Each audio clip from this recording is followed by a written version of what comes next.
very first Total Respect show. Today we have Welsh wrestler, singer, scuba diver. This man's done it all. So let me introduce you to the crocodilian psycho, Caiman.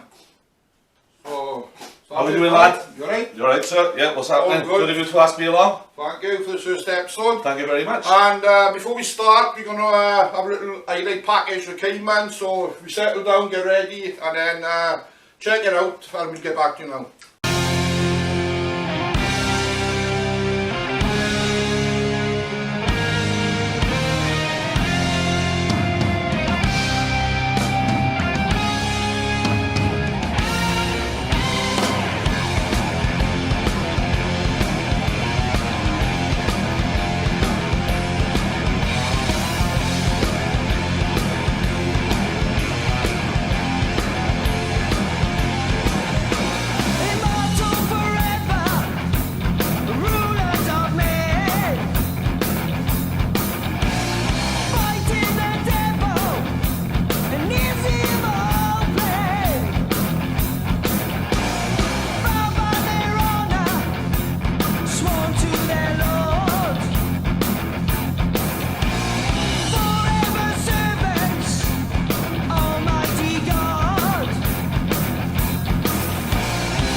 This crocodilian psycho right here don't take too freaking kindly when people preach my respect.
Welcome everyone to the first ever Total Respect show. I am the Caiman and I'm taking over! Woohoo! Right, thanks for joining us today, Kay, and cracking little highlight package there by Celtic Pride, well put together by Mark Trimble, the CW Bible. But so let's get into it, and let's go back to the beginning. Where was you born, and what was your childhood like growing up? Okay, well, ironically, I was born in St. Tidwell's Hospital. For those that know, no explanation is necessary. For those that don't, that's another story. But St. Tidwell's Hospital later became a mental institute. So it wasn't at the time I was born there. It was just a normal hospital, promise. Childhood growing up, yeah. Grew up pretty much in Newgary. It's all hilly, all boggy. I'd ride my scrambler down a place called the Ducky. Didn't have a clue how to ride at the time. I'd be falling off left, right and centre. Going home every so often, stinking. My mother would be throwing coats out. The washing machine would break. It'd be full of muck, etc. It was great. I'd go diving in ponds, chasing frogs into ponds. It was great. It was all right. Yeah, it weren't bad. Did you ever get in trouble then? Yeah. Not so much in school. To be honest, in school I was bullied. I was bullied from like infants through to like Form 6. Same guy all the way through. But now these days, if I may say so, he's an absolute pussy. Yeah. And I'm not, so it don't happen anymore, you know. But yeah. But you find that with bullies, don't you? Yeah. I grew. You look back at him now and it's laughable, isn't it? Exactly. He knows who he is. Did you ever have him back? No? No comment. No comment. Yeah. That's great. So, did you do any sports in school? Not really. I wasn't very sporty in school at all. You know, the closest I got to sport in school really was grabbing a few of the other kids behind the sports hall, finding a bit of grass, buying a literal belt, like a little belt with a little buckle, deciding that was our championship belt, and we'd play around wrestling and then end up in detention for doing so. That's as close to sport as I got. How old was you, yeah? We're talking 13-ish, 12, 13. Yeah, back in the day. Was you a brainy kid in school? Early on, yeah, but as time went on, I thought to myself, this is boring, and my mind used to wander to places where I'd rather be, which I don't think is necessarily a bad thing. I just think people academically need to teach you about how to get to these places that you want to be, rather than stick a label on you and say, right, you're going to be this, you're going to be that, you're going to do this, you're going to do that. Just find out a bit more about the individual, what their strengths and weaknesses are, where they want to go, and then build some sort of academic package around that to get the kids to where they want to go. You know, not everyone wants to be a doctor, not everyone wants to be a teacher. Exactly. Some people go outside the box ideas, like I always have, you know. So did you leave school any qualifications? Believe it or not, I left with a City and Guilds Intermediate Diploma in Engineering. You'd never think that now, because, you know, I don't know the difference between a spanner and a screwdriver. So, on leaving school then, what was your first job? First job, okay, I worked in a Christmas cracker factory, College Crackers it was called, in Pentrabach. Worked there. It was literally sat down on a production line which was going 1,000,000 miles an hour. It was hat, novelty joke, hat, novelty joke, hat, novelty joke, all day, every day. Pretty mind-numbing. I think I was getting about £100 a week for doing that. We do a half day on a Friday. There was, I don't know if I should say this, but I will anyway, because it's my past, and past is past, and now is now. Past is gone, but... Exactly. Well, there was someone who used to sell amphetamine there, and every Friday, me and one of the other boys would buy a gram of amphetamine off this guy, take it in the morning, and our targets would be way up then. We'd get our bonus and everything, and we were like to explain to the the people what an amphetamine is? Amphetamine is basically speed, basically. Which is a drug, you know? Yeah, basically it just stimulates the mind and just makes your reactions go a little bit quicker, your heart rate's up and everything. So, like I said, my targets were through the roof. I can't imagine you on speed. No. You follow the energy now as it is, and yeah, I'm not on speed. You're a bit mad. I know you're just like you're on speed all the time, but you're on life. No, No. But I can't imagine you on speed as well. Funny old days. Literally, I was about 17 then, and for those who know how old I am, I'm a little bit older than that now, obviously. Yeah. Maybe a little bit wiser, I'd like to think as well.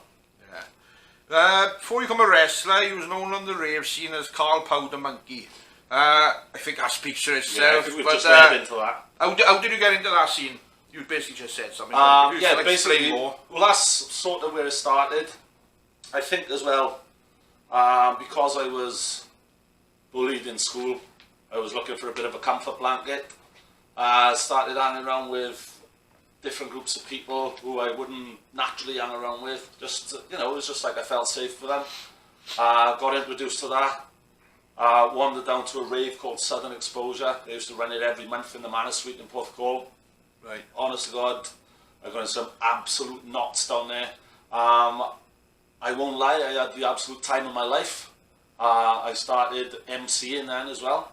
It just went from there. So I think I spent about 2 years of my life as a hardcore raver. I started in Porthcawl, went up to Shepton Mala. Where else did we go? There's one they have Helter Skelter in one, they have Dreamscape in another.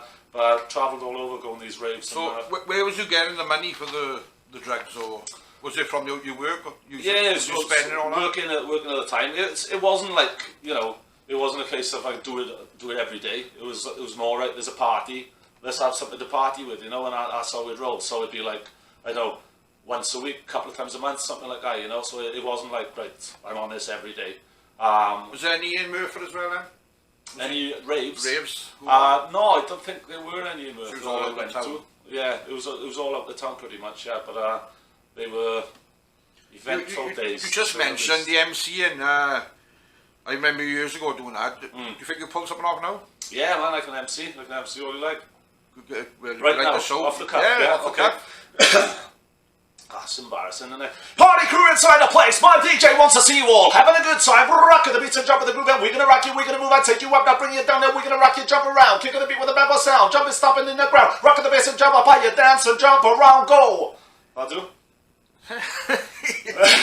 Not bad at all. I can't breathe like I used to when I do it. Yeah.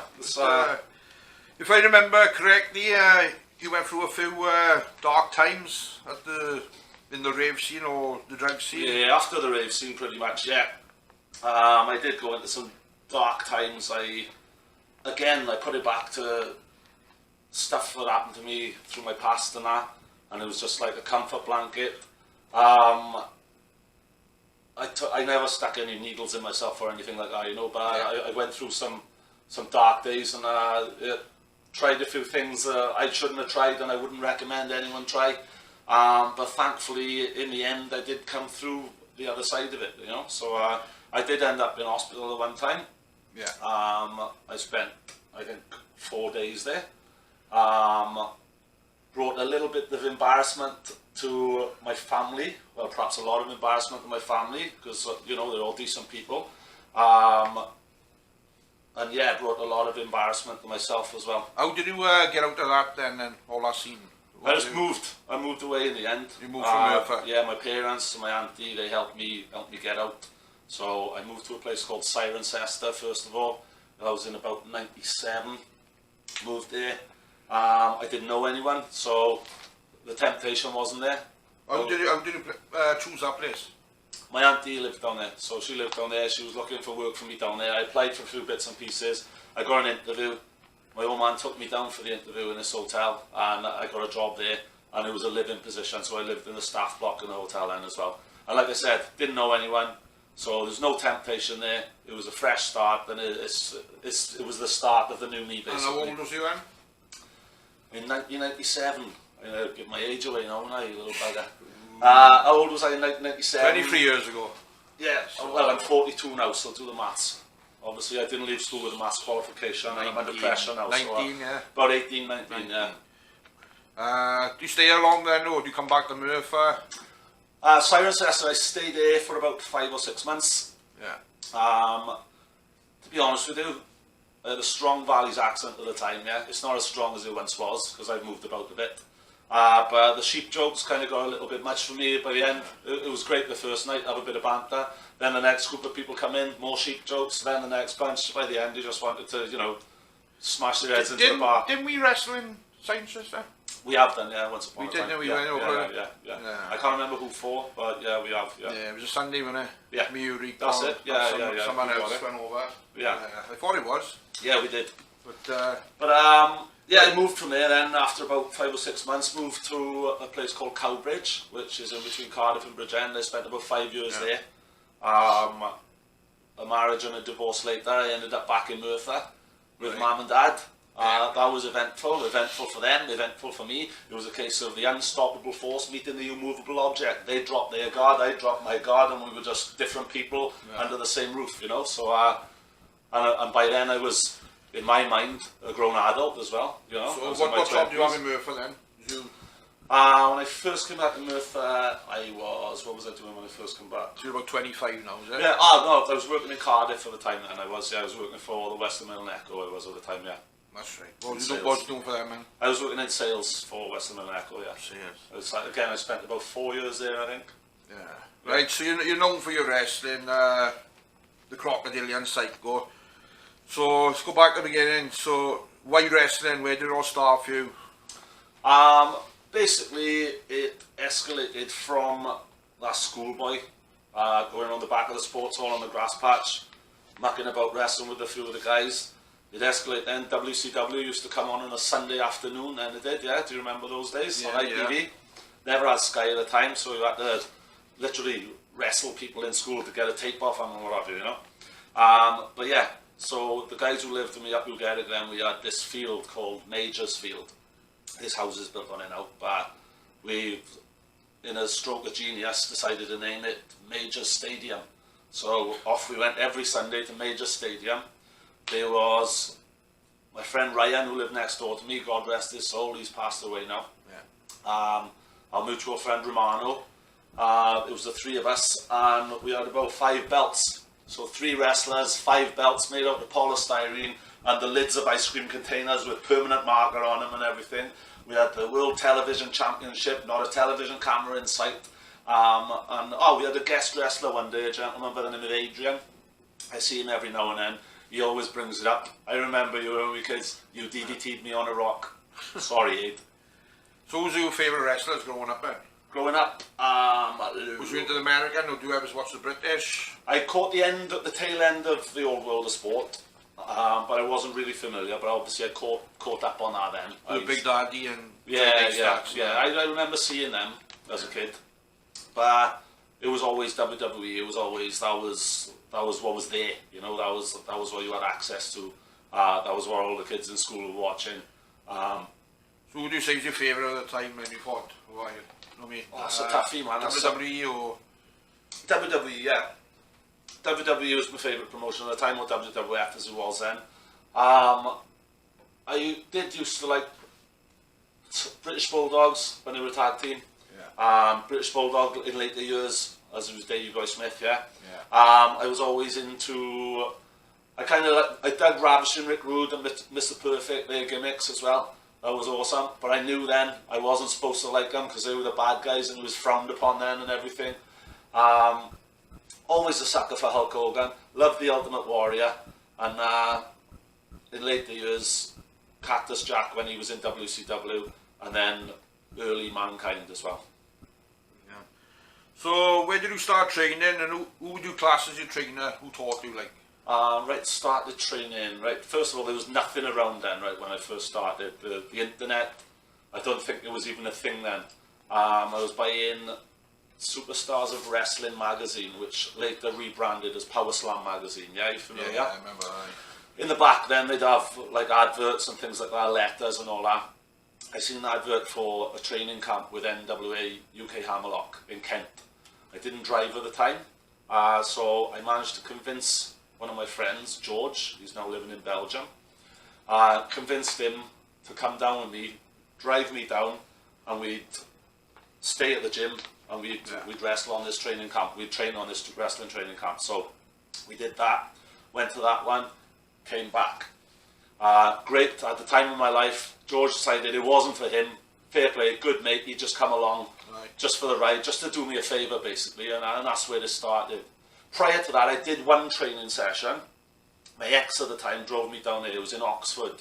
It was in the Time Boxing Gym in Oxford. That was for EWW. So Stuart Allen was the trainer in that one, the Dominator, and a gentleman by the name of Jamie Clubb. But I just did the one there. My cardiovascular levels were atrocious. I was nearly sick. I had omelette and chips literally just before doing the session. And I was like a fish out of water. Talking of water, I never took any to that training camp with me. Anyone that's training, always take water with you, always stay rehydrated. I was gone that far, right, that I could see everyone else drink their water around me, and I just grabbed one off someone in the end. I just started swigging it. Sod it. I needed to hydrate myself. But in answer to your question, my trainers would have been the late Andre Baker, done a lot for me over time, good guy, and John Ryan as well. They did the bulk of it, you know, they did the bulk of the work there. For Hammerlock then, I keep going back. I'd jump on a National Express because, like I said, I didn't drive at the time. Whenever they'd have a camp, I'd go down. Met all sorts of people there. Fergal DeWitt, he was a guest trainer there the one time. Now wrestles as Finn Balor. Yeah. He taught me to chop. So you was on a show with him? Look, training camps with him. Training camps. Yeah. He was working at the time for a branch of NWA Island. Yeah. So they would intermingle with NWA. How did you find him, man? Great, brilliant guy. Yeah, great.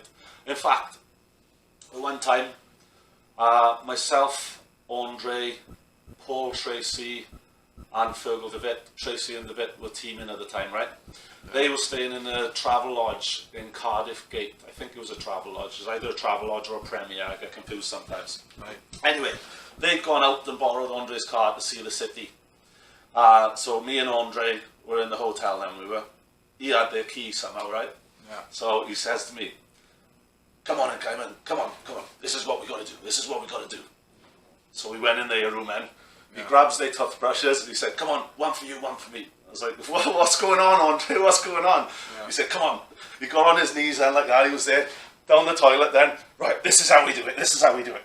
Swill it around." So he was swilling the toothbrush around. He went, "Go on, you do one now as well. I was like, I can't. I was still green as grass and you know, he was like, "You want to be a wrestler, you got to be a ribber. So I was like, "Oh, fuck it, go on then." So I done it then. So I don't know whose it was. So that's basically your first rib? That was my first rib, yeah. One of many will go into but they don't even know about that to this day. But if they are watching, it was Andre's idea, not mine, guys. And I was corrupted, I was green, and I didn't know what I was doing. So technically, maybe I swilled Finn Balor's toothbrush, maybe I swilled Paul Tracy's toothbrush. Whoever's it was, I apologise. But it was Andre's fault. But yeah, great stuff. Right, my earliest memory of you was, what I can remember is you popped up in the local Murph Express and you was holding a belt. I think it was called the PPW belt. Mm-hmm. I remember them popping along to, I think it was a show in Murph Labour Club. And, would have been. Like I said, even though I was boxing at the time, I'd always wanted to be a wrestler, just didn't know how to get into it. And I come to our show, watched them, and it just wanted to do it more after that. Yeah. But how did you get into PPW, and what was it like winning that Welsh title? Fantastic. At the time it was obviously first ever PPW champion.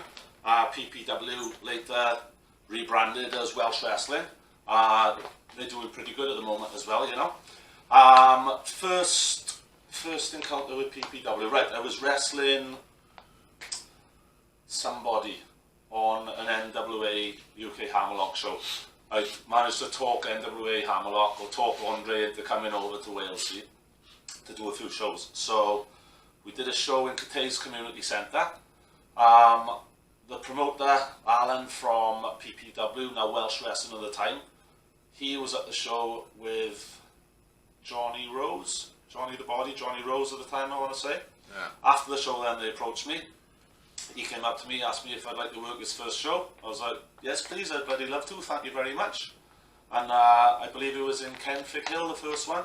Right. Small show, totally different to what he's got going on at the moment, you know. Yeah. Small show, handful of people there, but you know, it built from there then. Can you remember who you wrestled on that first show? Yeah, it was a tournament.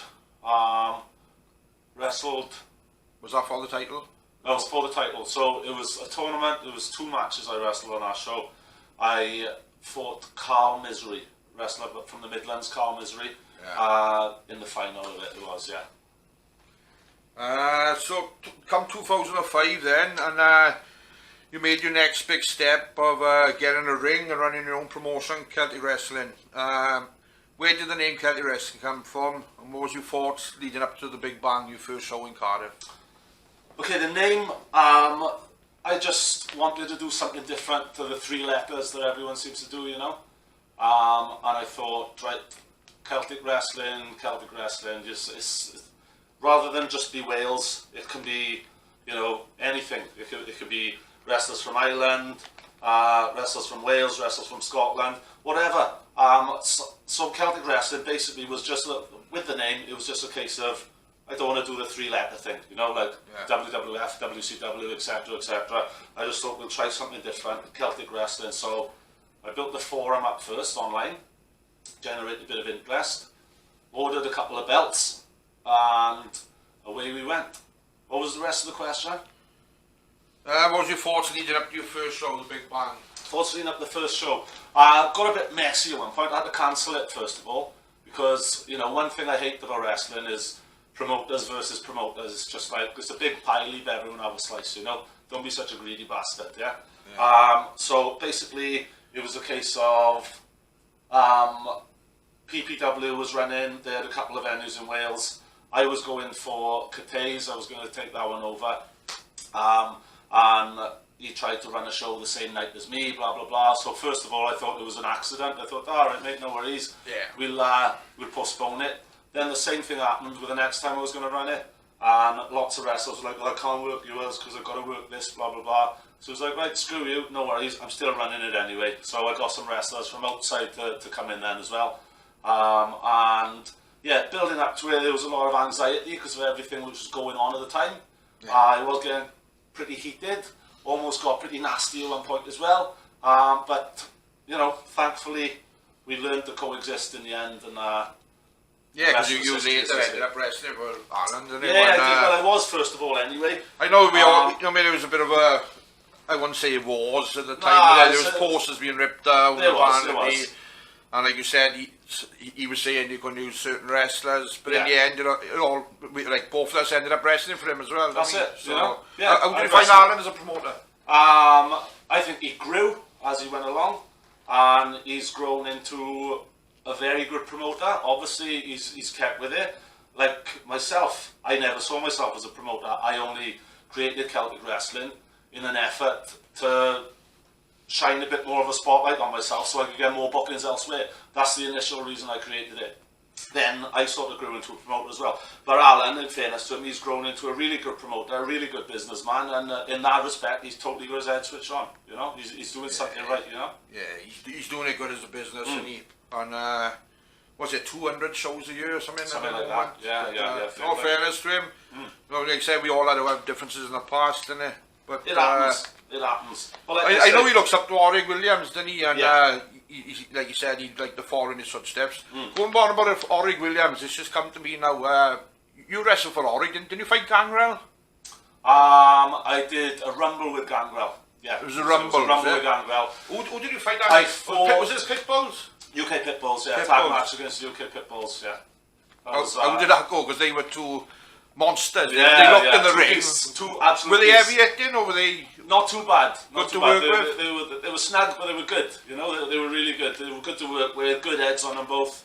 I really enjoyed it. I was still learning at that time as well. In fact, you never stop learning. You know, you keep learning. When you think you've learned everything, it's time to knock it on the head. You know. Because I remember at the time, for you to be in the ring with Gangrel, he hadn't long left the WWF. Yeah, he was fresh out. That's why I remember travelling down. I took my next door neighbour. I come down to watch you, and what I remember is a cracking show. It was a good show in the Ronda somewhere. That was, I believe. And I suppose Gangrel threw you out, didn't he? He did, yeah. He said to me, he said to me, because at the time I used to have long, like wavy-ish, messy hair, bit of a beard going on as well. So and I'd wear a singlet as well. He said to me, "Okay, X-Pac, you ready to go?" I was like, "Yeah, go on." And off I went. Like, well, I managed to get a few in on him first. I had to. I seen him come in. I thought, "Oh, come on, then." But you know, you're a better drinker and drugs than X-Pac, though. That's all they say. Yeah. In your time, in my heyday. Yeah. In between shows, then you taken over Celtic wrestling and moved training from Cardiff to Merthyr. We kept the ring in the local studio bar. The ring also had a bit of history about it, didn't it? I know it was a box of bombs. The original ring, yeah. The original ring, I think it was originally a World of Sport ring. I may stand corrected on that bit, alright? Yeah. But later on, I don't know if you remember, in the early 90s, no, late 90s it would have been, sorry, there was this thing on ITV called the Transatlantic Wrestling Challenge. Basically, they had wrestlers from the USA versus wrestlers from the UK. And that was the actual ring. It was that ring that was featured on our show is the ring that I bought after, yeah. So I bought the ring, we keep it in the studio bar. It was down more than it was up. I remember one time, it was hard, me and Bolt, Thunderbolt Tommy Dean, me and Tommy Dean, wherever you want to call him, he was Thunderbolt Tommy Dean at the time. We were doing a match on in the studio bar in Merthyr, in that very ring. We were there, all of a sudden we just heard clunk, and half the ring was hanging down. So off the cuff, I just said to him, falls count anywhere. And in fairness to him, you know, he was still pretty new at the time as well. He was like, come on in. I think he loved it, to be honest. Oh, so he loved that. We turned it into a falls count anywhere match. We kept our spots pretty much the same, but obviously we weren't using ropes and stuff like that. Was that a day show or night adult show? I honestly have no idea, to be honest with you. I think, in my head, I think was it? Yeah. Maybe in there. But it was the early days, wasn't it? Yeah, it was the early days. I remember that ring on a Saturday. I mean, it was a box of bombs. It was. You'd have Spam would be under the ring. Welding it. Welding it, literally. Like you said, that day, that match you just mentioned, he's just come back to me now. Spam was straight on it, trying to fix it. Yeah. And, well, I think me and Bolt, I think we're wrestling all around the venue, right, everywhere. And I think Spam was under the ring at the time with a welder, like, you know. It was a box of bombs, our ring. It was health and safety nightmare. I can remember one show, you just said it there. I think the ring went again, and about 5 wrestlers had to go out, and I was one of them, and we all had to get under the ring. I don't know, we tried to raise it to get the spring back on. I remember that, yeah, we all had to lift it. That could have been the same match, because I think you were both on, and we was all there, you know, to keep the show going, like, but... yeah, it was crazy. It makes for great stories, but at the time, oh my God, you know, when you're wrestling, when you're promoting, when you've got all these things going through your head anyway, all that pressure, and then the ring goes like that, and you're only halfway through a show. What happened to that ring in the end? Did you scrap it? Or? I sold it in the end, yeah. Sold it? Sold it to Johnny Rose. Johnny Body? Yeah. Alright. Back to Keke Wrestling, and in the 8 years it ran, according to the Bible, Mark Trimble, you know, Wallman, you know what he's like with his statistics. So, you had 104 matches, you had 57 wins, 47 losses, which is hard, I find hard to believe, but... I did used to put losses down against myself a lot because I was the promoter. But that's my next question, basically. Being a promoter, how hard is it to put a win on yourself or an actual title, like? But, to put a title on myself, I always said I'm never going to put this one on myself. And now I stand corrected, I've had it twice. But first of all, the Interactive Championship, I just used myself as a transitional piece for that. So I had it, and then I dropped it pretty much straight away, I think, the Interactive one. Great belt, another story, I'm sure we'll get into that in a bit, yeah? But the heavyweight title, it wasn't my idea to put it on myself. I was never meant to win it in my head, alright? Because I was there not to give glory to myself as a promoter, but, you know, just to... Yeah, I wanted a bit more exposure for myself. I wanted to put myself out there a bit more in the wrestling world. But I've never thought a lot about promoters who would put a belt on themselves, you know what I mean? Not on a personal level. I'm talking, I don't think on a business level it's the right thing to do always. But in a total act of non-selfishness, Chris Rico came up to me one day, right? And he said, right, I want to drop this belt to you. I was like, no, I'm not putting it on myself. I've told you before, that's not what I'm here for. I'm not going to put it on myself. He went, look, listen to me a second. And this was total business. So this is a wrestler telling the promoter? Chris Rico. Chris Rico's telling me. Telling me. Good lad. I mean, great lad. A lot of time. Good wrestling mind, you know. Fantastic wrestling mind. Some of my favourite matches are with him. Some of my favourite matches are with him one-on-one against each other. Some of my favourite matches are with him, me and him, the tag team against Scouse and Ham, Method of Madness, you know. We've had some fun times. But on this incident, we were in the middle of a feud, me and him, or coming towards the end of the feud rather, and he says to me, right, why don't you... So I dropped the Interactive belt there, so he picked that up. There was a 3-way match. It was myself, Nick Beretta and Rico in a 3-way elimination match. That's the Interactive title. Yeah, so first fall was for the Interactive title. Second fall then is for the heavyweight title, I believe. And the second fall was last man standing. Right. We had it all planned out in my head first of all, right? Rico was going to win, he was going to beat me, and then Elton John's "I'm Still Standing, yeah, yeah, yeah" was going to be the song that is victory dance like, you know. Yeah. But he said to me, right, you're wrestling in Holland for Dutch Championship Wrestling on next Thursday. Right. So it'd be good for you to take that belt over to Holland, show it off, you know, have it in your case or whatever, have it on display in the locker room. It'll be nice. It'll be a nice little rub for the belt. Take it overseas, just you know, only to Holland. It's only up the road, like, isn't it? Yeah. So he said, right, that's my first point. Second point is, as soon as you're back from Holland, fresh back from Holland, you're wrestling there on the Thursday, flying back on the Friday. Yeah. You're wrestling Steve Corino in the studio bar on the Sunday. Why don't you make that a championship match then? You'll give the belt a massive rub. Makes sense, you know? yeah. If you can go over on Steve Corino then as well, it's going to do big things for the belt. It's going to give it more prestige, more honour, and to be honest, it was a good idea. It was a good idea. You know, not because it's me, but because of whoever it was going to Holland, and then whoever it was wrestling Steve Corino, to make it a Celtic Wrestling Championship match against Steve Corino was the right thing to do. So total kudos and respect to Chris Rico for coming up with that. Again, great wrestling mind, but that's how this bad boy ended Well, up on it's not myself. many wrestlers who held that title. I'm going to say, what will just give it up like that? I mean, No, that's it. I You know he he had a good run with it. Yeah. He did have a good run with it as well. oh, he fought, he fought yeah. Sheamus, Denise, Spud, Yeah. a few others, but just to put it back on you, I mean, in all fairness to him, like, and I said you went in against Steve Corino then, and ECW legend, everyone knows what he could do, but I know what he can do. I remember watching it from the crowd. It was nuts, and you had a bottle of Bud, didn't you, and tried ramming it across your head. Yeah. And, but Tried, it worked. well, you did bleed. And, Yeah. how hard was it? How did you find that match with him? Because, like I said, I wouldn't say, well, in a way, he was up another level at the time. Oh, he was. He was just coming to WWE. Totally. But what I remember of the night, you held your own with him. You didn't look out of place. You just smashed each other up. But how do you find him to work and outside of the ring? Outside the ring, absolutely awesome. Gentleman, total professional. Really nice guy. World of knowledge. He's in the ring then. He was, again, fantastic. I've no grounds with him in his work in the ring. He was fantastic. He was another level. He was a level up on me. But I used that. Was it the best match the Cayman ever had? Yeah. Probably not. But was it one of the greatest learning matches the Cayman ever had? Absolutely it was, yeah. Learned loads from that match. Little things. It's the little things that he pieced together.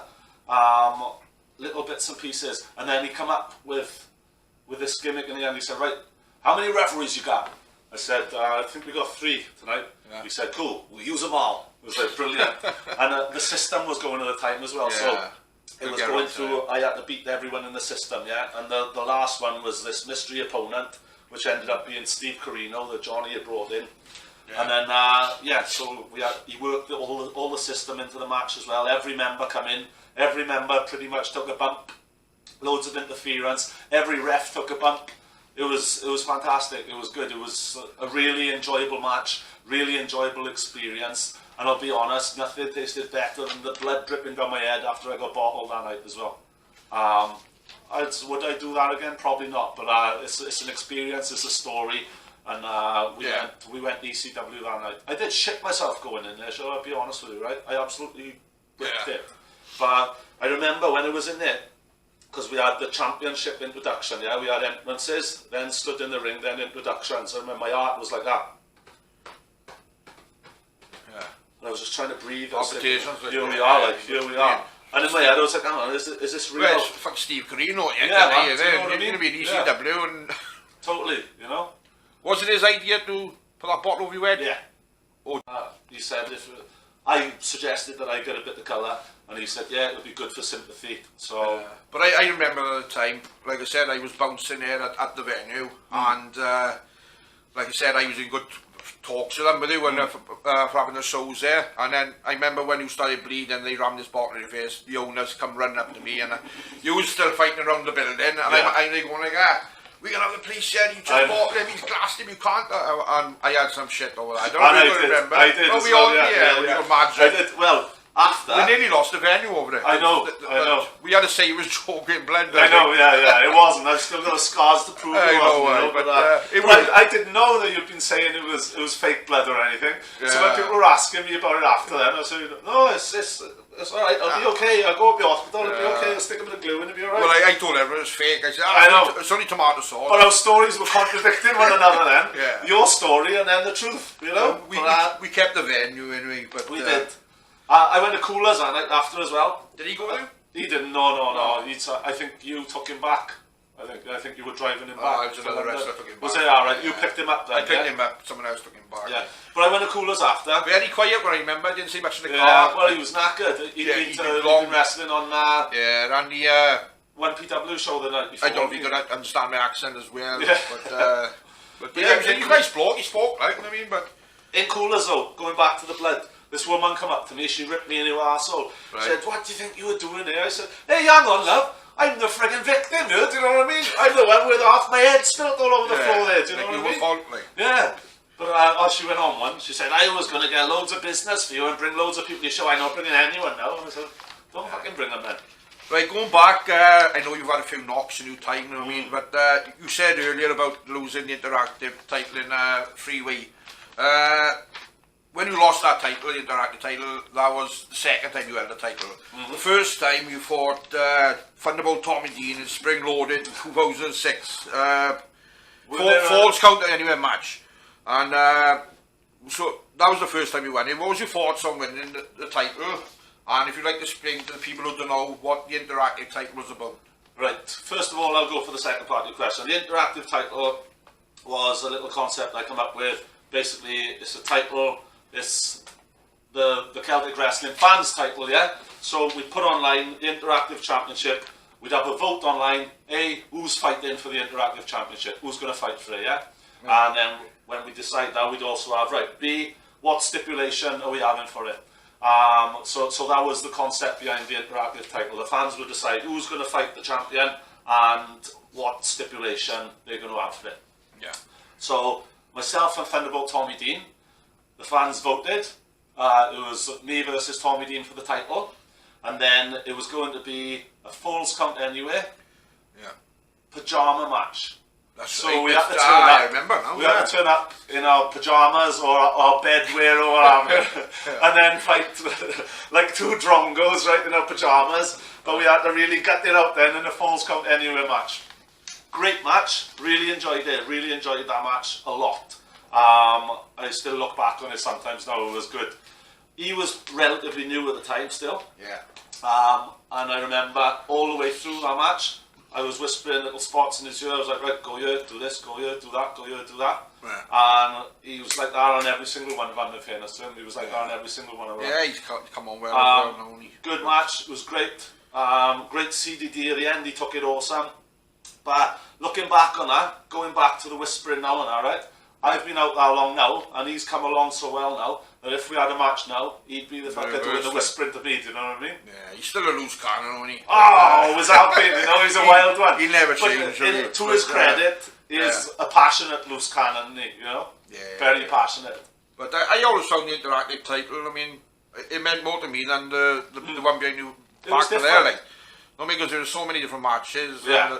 And so many different matches, so many it was different interesting, people. innit? Yeah. I noticed in a couple of years, I don't know if it's just me, WWE, I'm not just saying this, there were a few ideas popping up. Taboo Tuesday, yeah. Taboo We Tuesday. discussed that, didn't we? Taboo Tuesday. And Are I you was watching thinking, or? have you been watching our fucking videos? Yeah, but Well, of course, Taboo Tuesday. Vince, Yeah. you owe me something for the interactive title, man. Come on. Yeah, exactly. You also got to food with the system. They were like the first, heel faction when they entered wrestling, causing hell in everyone's matches. Pardon my thing. Who came up with the idea of the system and who was going to join them? Was that your idea or? No, the initial concept was Jonathan James' idea. He came up with it. We'd meet in Cardiff. We both worked in Cardiff. We'd meet on a lunchtime, have a bit of food, and we'd just shoot ideas and that. And he came up with this, and I thought, do you know what? I actually love this. This is a fantastic idea. So he was telling me about it. He said, look, I've got this idea for a system project. I'll bring one person in, and then we'll start building on it. Yeah. It'll be a good faction. And the catchphrase I like then as well Yeah. whoever they're up against, they'd be telling you just can't beat the system. I liked it. It worked. It fitted in It the worked, the yeah. product, the big product. You know, WWE, WCW, Yeah. NWO, all that. It fitted. So we went with it. He went in there, and I think he first recruited Thunderbolt Tommy Dean. Who else did he recruit? Then Chris Rico came along then. Then there was Tyler Brown. Thunderbolt on the... Yeah, Bolt was the first one. That's Psycho. El Psycho later on then, yeah. Well, I gotta be honest, a couple of they're mad tests how as well. Souls and Murphy, I mean, between Rico and all of them, Yeah. how they didn't get killed. There I were know. people They throwing bottles absolutely and spitting hated at the them. system. It was brilliant. But it that worked, was didn't it? good old-fashioned heat, though, wasn't it? You It was couldn't like get the better, olden like. days, you know. Like people don't wanted to freaking riot, you know. In Merthyr, especially, like you say, adult shows, everyone's had a drink. Johnny'd be on the mic, or an arrogant bastard on the mic as well, you know. yeah. He'd rub everyone up the wrong way and everything, and then be seen to be hiding behind the rest of the boys in the system. That's It was great. perfect. Every Tyler week, was a well. bastard. Bolt was absolutely nuts. Yeah. I won't say too much. He was absolutely nuts with the fans there and all that as well, you know. Yeah. Swearing up to him and Fucking everything. swearing at him and everything. It was absolutely bonkers. It was. It But was. it worked well, didn't it? Again, Yeah, proper. I was good, man. It was good. And the chants, the crowd chants, Fuck the heat they system. get and all that. Yeah, fuck the system. But it worked well. And then one day I tipped a load of water. I was thinking Rico, I tipped a load of water on his crotch. Do you remember that? No. And then I was like, Rico pissed his panties. And then there were about 400 people chanting there, all pissed up. Brilliant. It was brilliant, these. You're known for bringing wrestlers in from outside of Wales, like Johnny Body, Kid Carlos, Mad Dog Max, I go on and on, innit? Did you ever, was you doing shows for them in England as well? How did you get to know them boys and bring them into Celtic from England, like? Initially, Mad Dog Max, Johnny the Body, a couple of others, I'd wrestle with them on PPW shows, yeah? One PPW show, I was still very green at the time. I was still relatively new to it. Boy in a man's world, if you will. Yeah. In the ring in a rumble match one time, Mad Dog and a couple of the others come into me pretty hard. Like I thought, what's this? So I thought, you cheeky, have them back, like, do you know what I mean? Yeah. So then we were whacking the shit out of each other, and I didn't know what was going on. Yeah. I think I still got welts on my chest now from that, you know. Yeah. But we were beating the piss out of each other. Time went on anyway, and we discussed that. We talked about it. I was like, so I asked him about it one night. I said, right, remember this show? Remember this time? What happened there? He said, you never said hello to me or shook my hand. I was like, well, you never said hello to me or shook my hand either. Yeah. He said, but we talked about it then and everything. Obviously, when I've done training with people and I know, alright, I've always said about locker room ethic and all that as well. It's like, Yeah. you shake everyone's hand, etc. Of course, and all that. yeah. I talk about a story about a guy who took exception to me not shaking his hand. Since then, you know the history yourself. Great guy. We had lots of fun, and the rest is history. But I later booked them onto Celtic shows then as well, just to mix it up a bit. Yeah. Because we had our homegrown talent like yourself, Bolt, your brother, a few others. And then it was just like, right, we can't just have matches and shows with just ourselves. We're going to need something else to add a bit more sizzle to the steak. Like, so we get them in from there. They enjoyed it. They booked us on their shows as well. We enjoyed that. It It worked was for everyone, win-win for everyone, yeah. It was good. Because I think it's when Mad Dog had a promotion, I can't remember the name of it. We wrestled a few times at Benry. I remember HCW, Johnny Body's promotion. Yeah, there was HCW, RSW and KPW, I believe. Yeah, you won one of the titles, I can't remember which one. Was it Mad Dogs? Or was it Johnny Body's? You won. I think it was Mad Dog's promotion. Yeah. So there's a picture of you on the... Yeah, me and Marcus Cool fought in we belt versus You belt. got the Celtic belt on one shoulder and That's the it. other belts. Yeah, that's You it. fought, who did you beat to that? Marcus Cool. Yeah. Good guy as well. He's in Australia Doing now. well now, brilliant. Doing really good. The hooligan. I like the gimmick. Doing excellent, yes. Excellent stuff. He's a good guy. Good eye, mate. How did you find wrestling in England? Do you find it harder than Wales or easier? Totally different. I wouldn't say harder or easier, just totally different. I just say, obviously, whenever I went to England, as the norm with a Welsh accent and all that, they'd give me the sheep shagger gimmick. I remember one time on a Johnny the Body show, I'd always wear my pink, alright, for heat, alright, I wear this pink thing. Yeah. And they were all chanting to me, the fans, who's the wussy in the pink, pink, pink? Who's the wussy in the pink, pink, pink? Were they outside the arena Yeah, as well? well, after? at the time then, I had this pink and black zebra stripe Vauxhall Nova as well, alright, hatchback. Yeah. And I had that as well. They all followed me out. I got into the car then, they were all banging the bonnet. Who's the wussy in the pink? We're talking kids 4, 5, 6, 10 years old and all that. It's like, what am I going to do here? Do you know what I mean? How am I going to get out of here?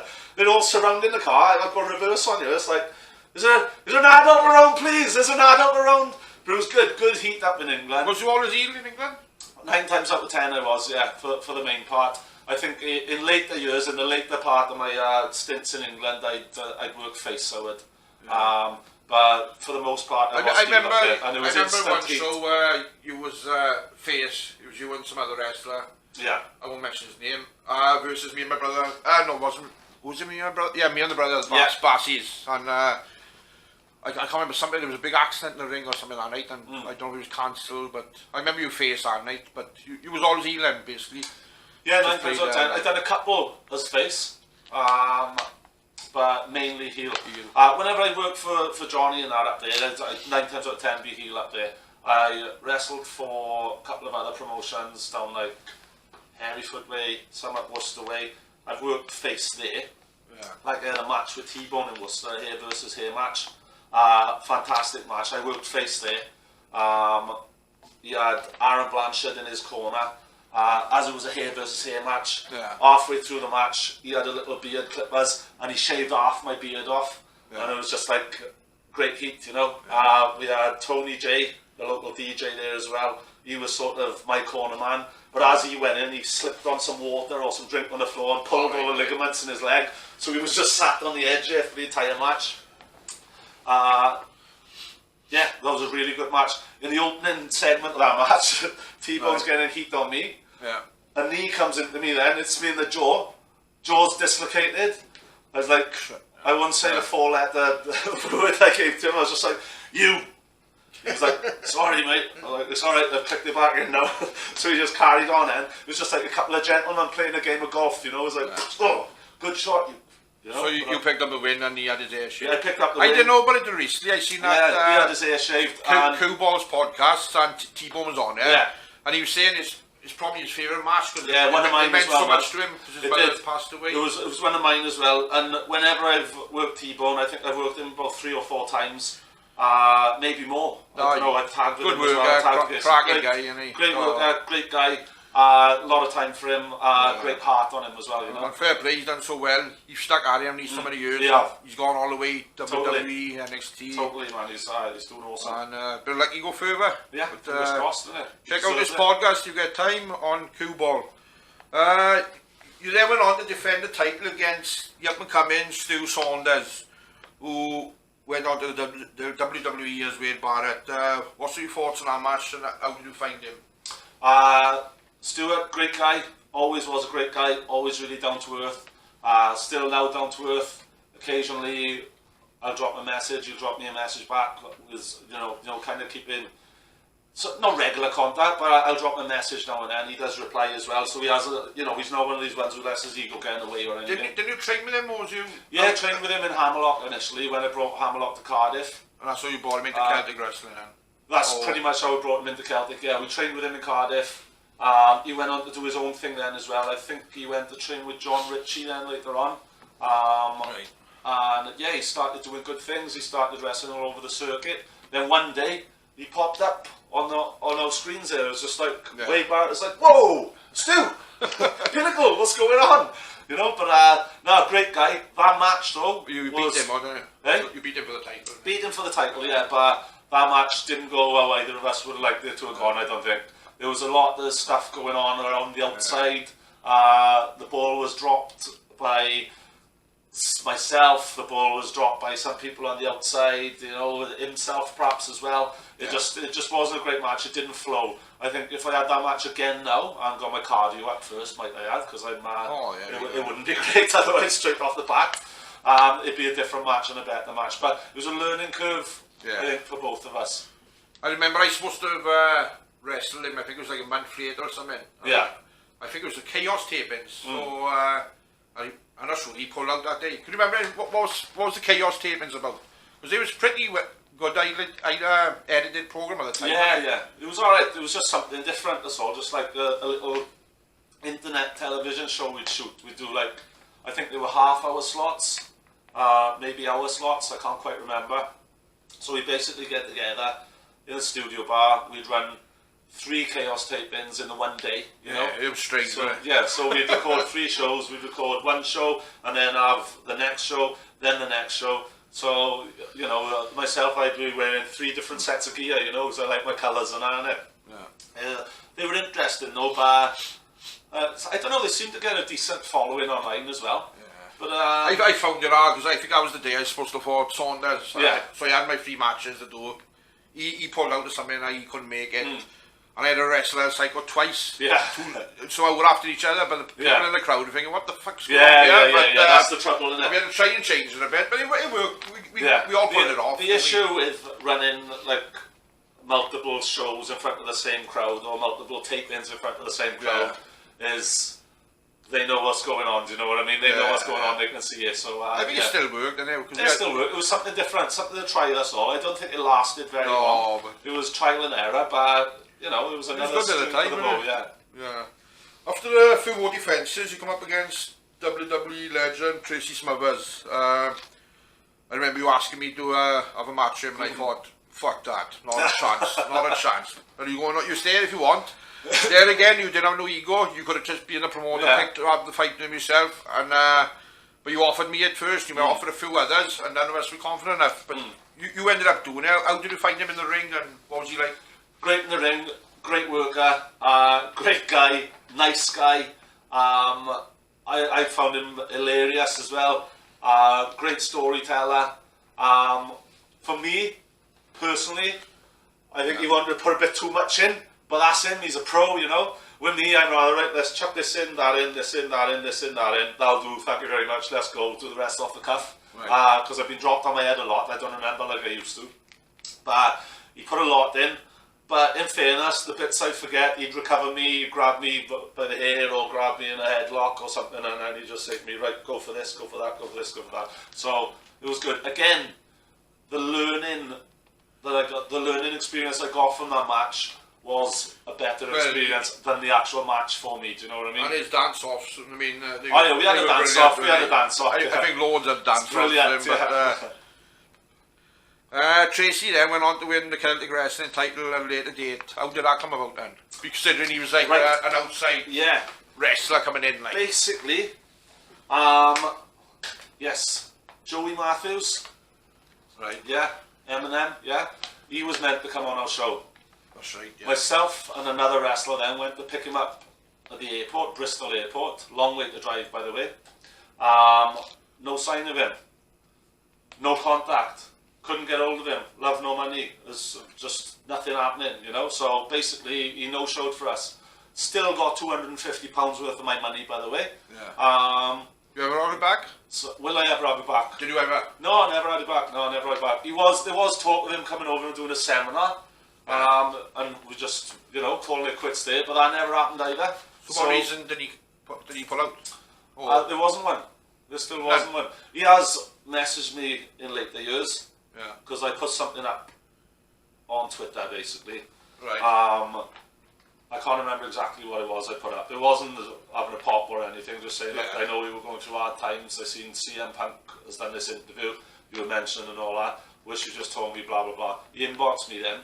Yeah. He said, if I've wronged you in any way, please just let me know what I've done and how I can put it right. And respect to him for that. I just said to him, this is what happened. Yeah. This is how it went down. This is how it is now. Let's just put it behind us and forget about it, you know. I said, I appreciate you messaging me, which I did, you know, because he didn't have to, you know what I mean? I'm just a little fish, like. Recently or? 2 years ago, that was, yeah.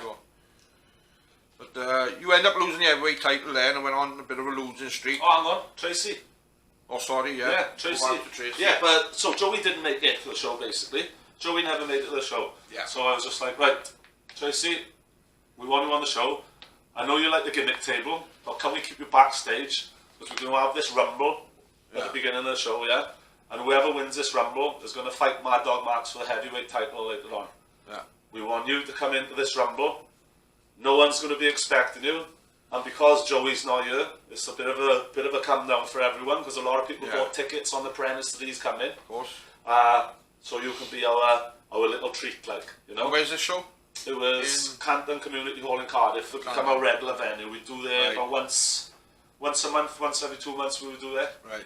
But so everyone was in the ring, blah blah blah, and all of a sudden 10, 9, 8, 7, 6, 5, 4, 3, 2, 1. Out comes Tracy with his old full-blooded Italian gimmick.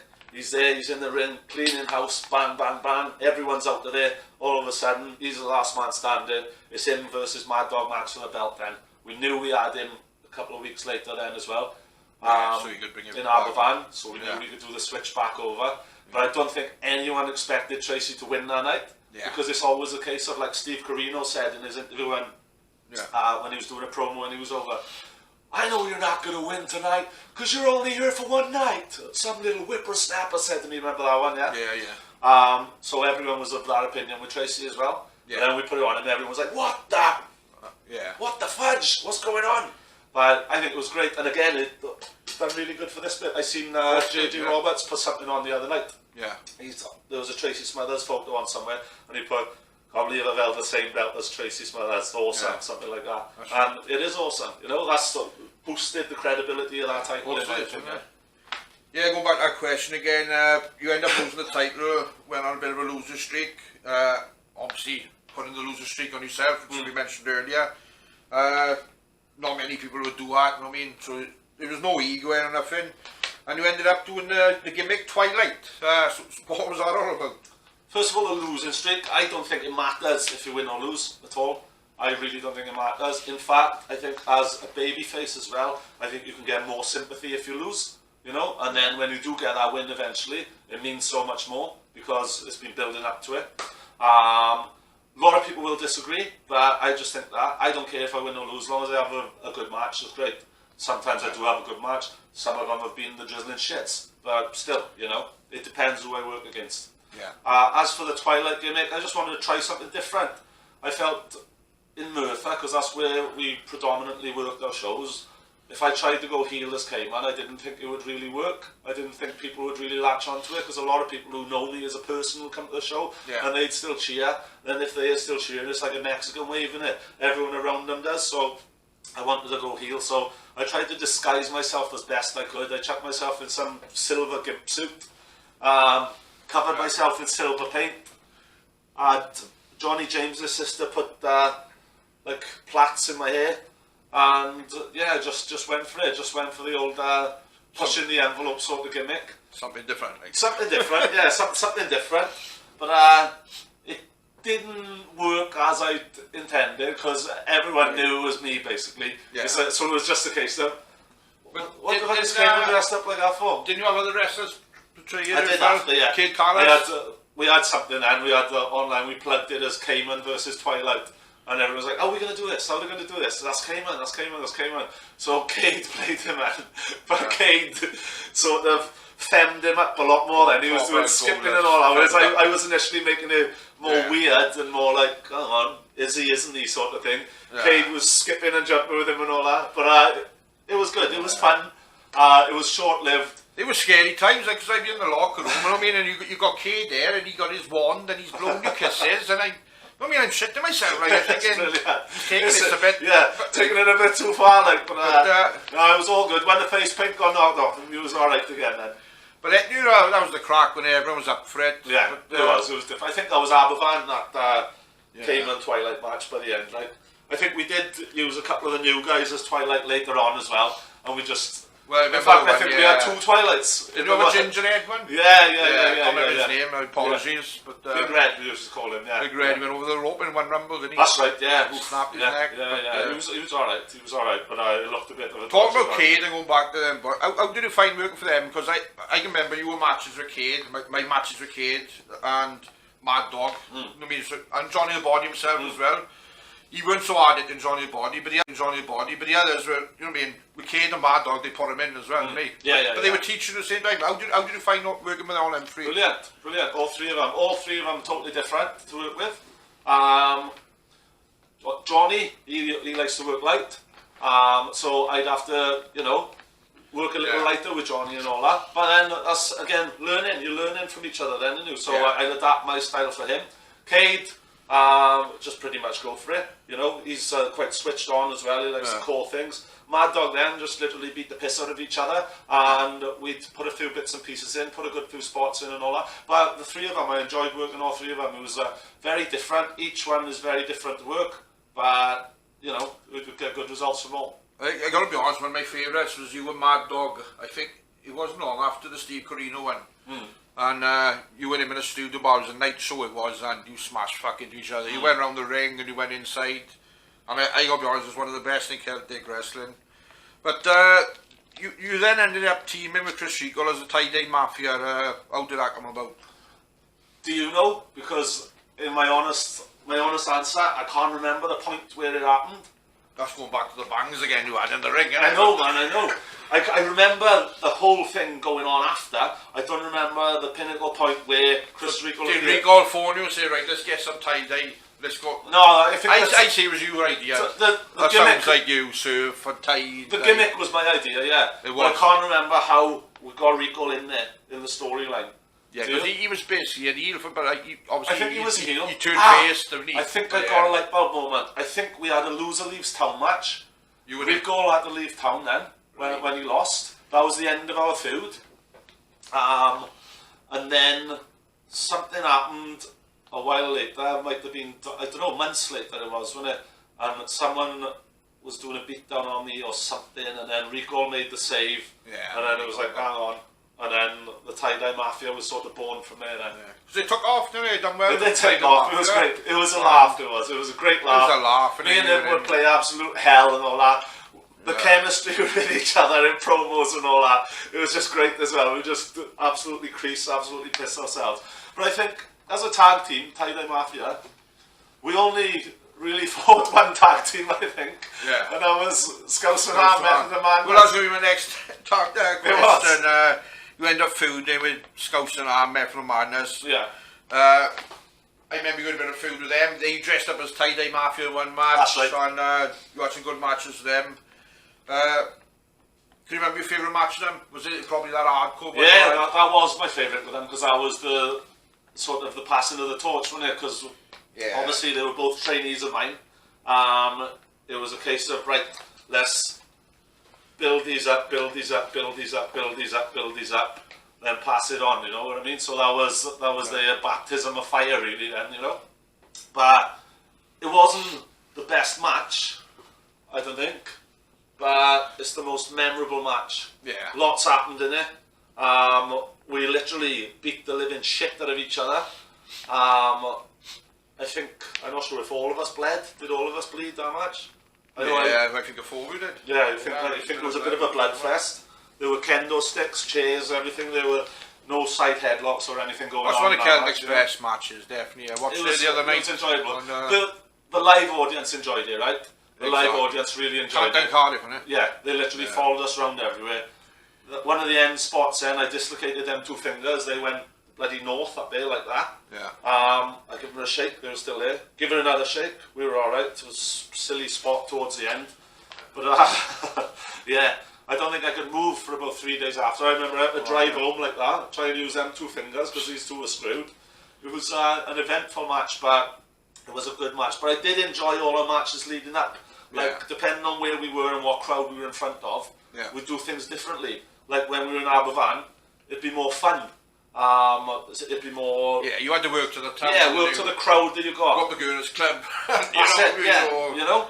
But we went then to Glenheath. We worked a show in Glenheath. And it was just a case of chop fest, chop fest, chop fest. Yeah. So I went through that gimmick for a while. Let's start this match with a good old-fashioned chop fest, and we just chop away at each other and build the match up around the chop fest, you know. But they were all good matches. They were, I'm sure, they were great learning curves for Scouse and Ham. Yeah. Great learning curves for me as well, because that was the first time I'd really worked tag as well. Totally different, but a lot of fun. Yeah. Talking about injuries just now, your fingers. What's the worst injury you had in wrestling? Worst injury, I don't know, I've had a few. Nothing, touch wood. You've been pretty good, haven't you? Yeah, nothing major. The worst one that springs to mind is I was wrestling someone and I took a clothesline on the outside of the ring. I landed on my coccyx, do you remember that one? Yeah. And then literally, from there, up to there, About 2 days later, it was black, and it was out there, literally. Couldn't sit down on it. No, couldn't sit down or nothing. I had to sit and work like that. You know, couldn't lean back. I went to the doctor then. I said, look, I think I bust my back. Yeah. And he's like, oh, let's have a look. He was pressing and prodding. I was like, you know. I done a sit-down power bomb before. I can't remember who it was on in the studio bar, and I done exactly the same. Coccyx is the worst. I couldn't sit down for fucking 2 weeks. Away. Yeah. You couldn't put no pressure on your ass, and I still have pain in it today to this day, and I still think it's from that injury. But for 6 months, it was bad pain. But it went in the end. It's nasty, man. It is. Like, but that's probably the worst. I went to the doctor then and I said to him, oh look, I'm wrestling on Saturday. This was like on a Tuesday. He said, no, don't wrestle. I was like, oh, okay, no worries. So I still went in. I was fighting in Psycho Silveria in Catay's Community Hall. Right. Went in, I said to him before the match, I said, right, look, I can't take any back bumps. He's like, ah. I said, look at this. I remember, yeah. And he was like, oh, freaking hell, alright, no, alright. I said, every time you hit me, just so you know where I'm going, I'm going to spin out that way and take a front bump, alright? So it's like you're sort of turning me inside out, you're knocking me out of my boots, like. So that's where we went with it. But that's one injury. Wear and tear, both knees have pretty much gone now as well. If I want to do anything with them, like if I go to the gym, if I do any squatting or leg press or anything, I got to wrap them up. My shoulder, my AC joint out. That was a couple of years ago. Wrestling for Welsh Wrestling. I went back to it. Only done 2 shows for them.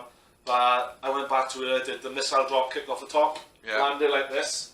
Boom. I was fine at the time.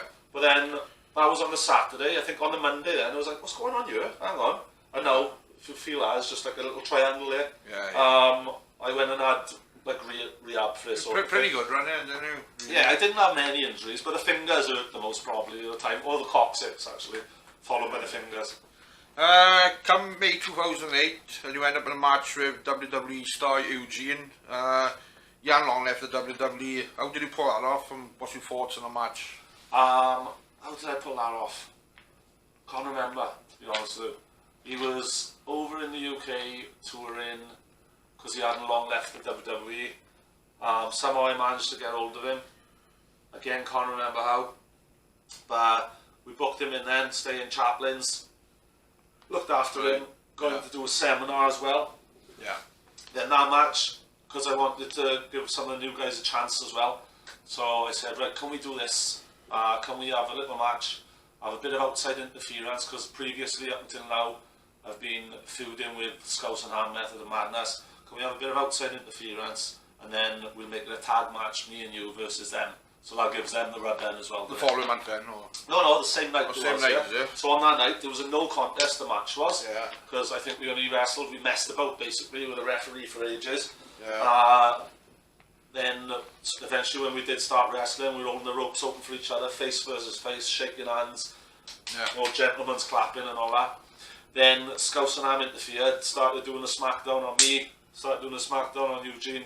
We got them both out of the ring, and then we decided that night there was going to be a tag team match. Celtic Wrestling Tag Team Championships, me and Eugene versus Scouse and Ham, so that's how that went down then. So again, it gives them an opportunity to learn from the big names. Being in the ring with him, like, who won that match then? You remember? We won that match, yeah. You won that one? Yeah. I think. I'm pretty sure. It's all a bit of a blur.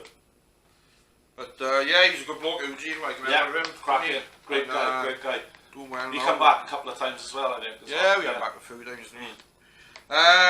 You and Rico then gone to feud with me and Tyler Brown. We were known as the shit ass 50 at the time. SA50, I remember. The infamous SA50 on the UK fan forum. Fucking scumbags, backstabbers on the internet. People we knew, no means slagging me and Tyler off. People warriors, hiding behind the profile. I know you're going to go into it about I need to waste of space, but I'm a good believer in karma, which I'm not going to say no more. But like I said then, I remember you pulling me and you said about the shit ass 50 and you played on it, didn't you? Yeah, you made the name up. Because we was on this, was it forum? UK fan forum. UK fan forum. Yeah, load of people. And we was in there and you said, right, you're going to be called the shit ass 50 now, and then we just played up on it. Yeah, that was the best thing to do with it though, I think, wasn't it? Use it as a brilliant, But it did dishearten you, obviously, but like I said, we played up on it, and it went well. We got into a feud then, and we had fucking arm wrestling match. Yeah, that's right. Me and Tyler Brown versus. I remember it. That was in Gleneath as well. It was an arm wrestling tournament. There was, wasn't it? It was you, Tyler, me, Rico, and Ash Cox, the referee, came up with the idea. He said, "Why don't we have?" He always has this smile on his face. Why don't we have it that the winner of the arm wrestling contest wins the stay at Ibiza outside in the car park? That was my car at the time, a black stay at Ibiza outside in the car park. I was like, yeah, brilliant. I can't remember what happened. I think that one was a no contest. I think it just ended up being a big brawl or something.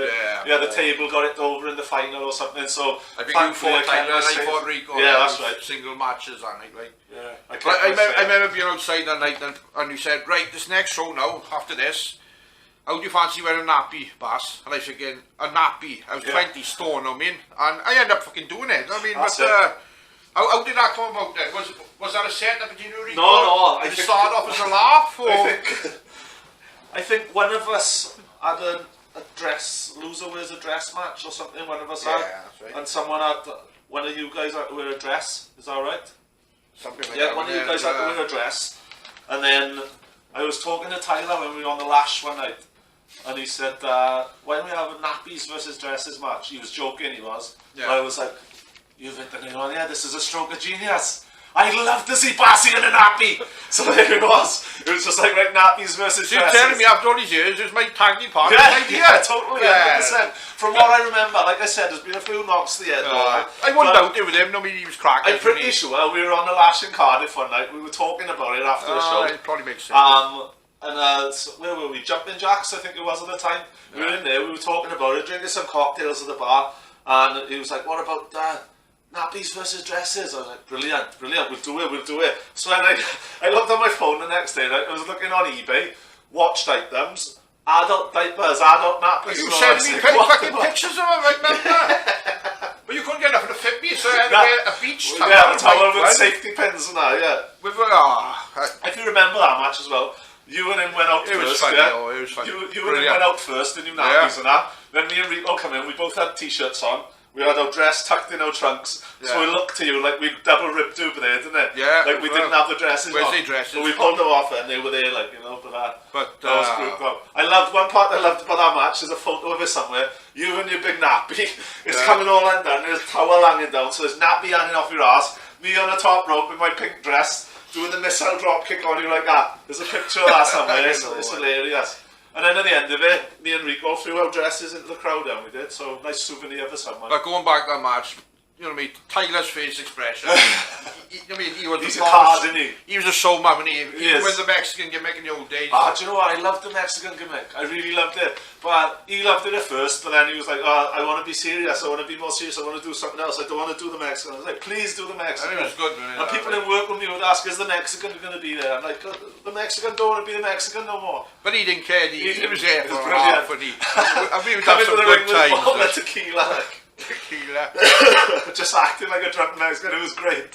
I remember you were Rico in the corner and we got the nappies on and he's sucking his dummy Yeah. and he's like scared and looking That's at me and There's a photo somewhere, the four of us backstage. this is as my well. funniest match I've ever been in. It was random. But it was also a good match. It was an hard-hitting match as well. Crowd loved it. Yeah. People the difference happy. is, though, it was an hard-hitting match with four men, two of which were in nappies, two of which were in dresses. Exactly. What a concept, man. Brilliant. That's the only nappies versus dresses match I've ever had as well. Probably the only one I ever will have. In fact, I don't know if anyone else has had a nappies versus dresses match. I think we're revolutionary. WWE probably have it soon, man. Let them have it. Hey, that's on me. It's on me. You then ended up beating Mad Dog Max, your second heavyweight title. You also picked up the tag team belts at the same time with Captain Jack Swallows. No, I mean, how did you come up with that name, man? Okay, right then. Here he is again. Chris Rico. We were sat down one day having a chat. Yeah. He said, El Psycho. I said, what about him? He said, why don't you make him into a pirate? And I said, oh, yeah, Pirates of the Caribbean is popular right now. Do you know what I mean? That's a great idea. He said, I'm only joking. I said, no, we're going to do it. I'm going to make him into a pirate. He said, well, people will love it. I said, I'm sure they will. I said, I know what. We got Captain Jack Sparrow on there. Let's just change the bird name, innit? Captain Jack Swallow. The swallow is a bird, the sparrow is a bird. So there we are. Next thing you know, I said to him, I texted him like that. I said, how do you feel about becoming a pirate? Next thing you know, he sends me a picture the same day. He's dressed in the pirate costume. I'm sure it was the same day. With a little inflatable park on his shoulder. I was like, right, Captain Jack Swallow is born. Welcome to the world, Captain. He didn't care. He didn't care at all. Mad as a box But they go of from, frogs. you know what I mean, like, and then Psycho, Black Shades, Yeah, him and all that. That's it. Next thing you know, he's a pilot with a plastic. I think the pirate was the right thing to do for him, though, wasn't it? You know, it was the right thing to do. Well, the crowds in Aberfan, they loved him. He just went with it then. Whatever he took it. Yeah. I mean, and we dressed him up as Santa once as well, I remember. Yeah. And he had this dodgy nose and glasses on, and he got kicked in the nose, kind of kicked up into his actual nose, and he was bleeding. And he was alright, though, he didn't care. yeah, he's crackers, man. That's brilliant. You built a good friendship up with Irish Whip Wrestling. How did that come about? Because they bought some over, you went over there. Basically, again, going back to what I said earlier about the reason I became a promoter, it wasn't to be a promoter, it was to push myself more as a wrestler, you know, put a bit more spotlight on myself. Yeah. I was only getting so many, because I was a new wrestler, I was only getting so many bookings, but I wanted so many more, you know? Yeah. So, I got in touch with Simon at IWW, still a good friend of mine to this day, we do keep in touch. I just asked him about doing a bit of a talent exchange. I think we booked Sheamus on first. I think me and you picked him up from the airport. Yeah.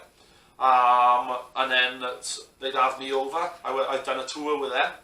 I'd have a few of the other boys over, like Red Vinny come over, Vic Viper come over. It was good, and it was a nice, fresh seasoning for our shows as well. You know, it was just nice, fresh faces, and it's nice just. Say the ring announcers from like Dublin, Ireland or whatever, it just adds a bit more, it makes things seem a bit bigger, you know? Yeah. So, yeah, we just worked there. I was getting regular bookings on there, wrestled on TV for them then, I was getting their boys over. I think we had Hurley and Rooney then, we put the tag belts on them so they could take them back to Ireland and that as well. It was a good working relationship.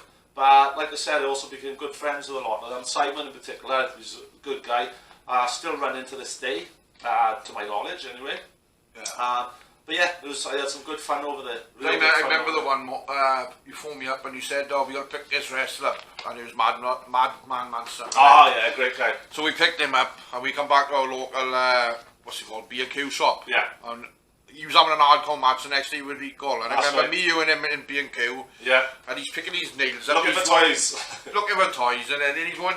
He's any good, and then you're like 3-inch fucking nails, and he's picking pins and this, and I thought, oh, like it's Rico on me tomorrow. That's it, man, yeah. But he's a great funny guy as well. as he's well. Mad as a box of frogs as well, but a good guy with a good heart as well. You know? I'm surprised his gimmick, and you know, what are you doing wrestling? He didn't go all the way, like, but I don't know if you had other reasons. I'm not sure, man. I'm not sure. I haven't spoken to him for a while. Occasionally on Facebook or social media, you pop up or whatever, you know. But, you didn't bring no women Irish wrestlers over, do you? Because Becky Lynch would have been around that time when she is Sheamus over there. Yeah, she was in IWW. She was, I believe, in the NWA Island. She used to wrestle there. She wrestled on a Hamlock show I was on as well in Cathays, one of the early ones, where it was Fergal versus Son of Abdullah. Yeah. That was a crazy match. But yeah, no, I didn't really bring any of the women over. They weren't that many. The biggest one you ever was Awesome Kong, wasn't it? Yes. Went on to be a big star. Like, fantastic, yeah, fair play. Was she over here touring, or was she... she was involved... I don't think she was in... She got out of WWE by energy. No, she hadn't by then. She was involved in Chick Fights UK then at the time, yeah, where it was predominantly based around showcasing women wrestlers basically. And you know, she came over with Cheerleader Melissa. They'd done a match for us. It was, from what I remember, a stormer as well. It was hard hitting. In Cardiff, yeah, bang on. You know what I mean? But they seemed nice though. They really were polite. Sounds a pound. She was lovely. She was great. I remember once, it's just a funny one going off the thing, WWE in Cardiff, and I remember you ringing me, and you said to me, I know where you're going with this, you know what I'm going with this, don't you? Should we mention it? Yeah, go for it. And I remember you ringing me and you said, not that I'm a drug dealer, but I'm a bouncer, and you rang me up and you said, can you get me any cannabis? And I said, for what? And you was down, I can't remember who was with, it was Ryan. My mate Ryan, God rest his soul. And you said, look, I'm with Sabu and Rob Van Dam in Cardiff, and they're looking for some cannabis. And I said, yeah, whatever. Here we fucking go again, one of his ribs, innit? So I said, yeah, whatever. And I don't know if I hung up on you or just left it Yeah, there. you did, yeah. And I put a picture on the night, and there's you with Rob Van Dam and fucking Sabu. I know, I wasn't lying, man. I told you that. So what's the story? How did you bump into him, like? Well, we were wandering around Cardiff, or so we went down to have a few beers before the show. We were going to see the show, yeah. I used to work for Western Mail and Echo at the time, and they'd always give me free tickets to the WWE show if I done a review for the paper. So fantastic, good deal. So I took Ryan with me. We were wandering around Cardiff, having a few beers beforehand. We walk in near the haze there, and then Ryan said to me, "There's Rob Van Dam." I was like, "Is it?" I was like, and then I was caught looking by this other guy, and he comes up to me, he goes like this, "Shh, can I get us any marijuana?" It was Sabu. I went, "Sabu!" He went, "Shh." I was like, "Okay, no worries." I said, "Yeah, I'll try my best, yeah, no worries." So I picked up my phone and rung around, like, rung you were like, "Yeah, whatever, you liar." I rung my other mate, "Yeah, whatever, you liar." I was like, "Oh, you know, I feel like a letdown beer now, like, do you know what I mean?" But eventually I did manage to get some. You got some from? I did get some. Right. They had that then. We wandered around Cardiff with them for a bit then. There were people stopping us, taking pictures and all that all the time. It was a surreal experience. But they were sound guys. They were just like, it was just like me and you wandering around Cardiff together, you know? We just I just thought it was one of your rips again, like, you had me 100 times in the past, like. But anyway, come 2009, I remember you contacted me saying, well, I think I popped on your house for a cup of tea, and you said, you've had enough, and then you asked me would I take over for Celtic Wrestling. You didn't think no one else could run it, you trusted me. Why had you had enough? Because I honestly can't remember. Was you injured? Injury is part of it. Not nastily injured, but my knees were going, my back was going, my head was going. I had other things going on at the time in life as well. I had obviously full-time job, mortgage. Everybody wanted to be the champion. The phone was going all the time, morning, noon and night. So I just thought, I need a break from it all. And politics as well. It just all got on top of me, like, you know what I mean? It all came at the one time as well. It was like, right, my knee hurts today, right, my back hurts today, right, I've got this phone call, I've got to phone this person back, I've got to phone that person back, I've got this email coming in, I've got this person nagging me. It just, for a one-man show, it was too much for me by the end of it. Yeah. So I just thought, right, I'm going to walk away, I need a break at least, you know. So, and you, I trust you, you're a good mate of mine, you're a brother. It was just a case of, right, I trust you with this, do you want to go for it, or I'm just going to pull the pin on it? And you were like, yeah, cool, go for it. And you did, so fair play. Yeah, your last match in July, it was me and you, and we smashed each other. Probably one of the hardest hitting matches in CW. I jumped off the top rope, you did onto each other. I mean, there's a lot of weight coming down. I mean, these things hurt, like, and I done a rolling Samoan, which I asked you to, what could I do on you on the concrete outside, and most people have said, fuck off, bastard, I mean, and you just said, yeah, do it. It was so, well, I didn't have to come back the following week, did I? So, well, but I know you was in injuries as well, perhaps you shouldn't have done it, but it was a hard hitting match. How did you find that match? And I said everyone cheered you off at the end. It was like, nobody was like you was leaving for good, didn't it? But from there then, how did you find that match? It was good story, good build up. Outside of the story, it was the right thing to do then as well. You know, we put the belt on you then as well. Again, the right thing to do. It was a good match, like you said. It was one of the hardest hitting matches I've ever had. Particularly the rolling Samoan on the outside, that killed. I remember thinking, oh my god, I can't move. And then some prick poured a beer on me right in my ear as I was laying there like that. I was like, nice one, son. Cheers. You know, I'm all for this is wrestling, this is fake and all that, but I've literally just had, like, I don't know, a combined probably about 30 odd stone between the two of us. Yeah. Splat onto the, not even the canvas, onto the concrete sports hall floor outside, like, you know, but it was a good match. We lamped each other. I did eventually manage to get you up for the CDD. I think the one time I went to go up, I fell back with you. Do you remember that? Yeah. But it was like, oh no! My legs just went. It was like, oh god, no! I think that was the knees going as well, you know. Yeah, I don't know. But yeah, we got in the end. We got through it.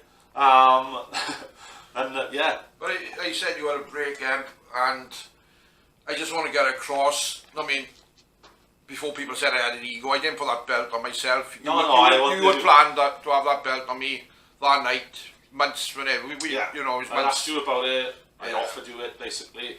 I had to sell it to you, the concept of it as well. You were like, oh, I don't know, Yeah. I don't know, Yeah. I don't know if I'm ready, I don't know if I'm ready. It's like, well, let me decide when you're ready. Yeah. And then it's not you putting it on yourself because you're not the promoter yet. It's me Yeah. putting it on you as the promoter because I still am. So and I basically, still was. it was planned for me to win the title that night or whatever. Not planned, but we're not going to get into the what's it called?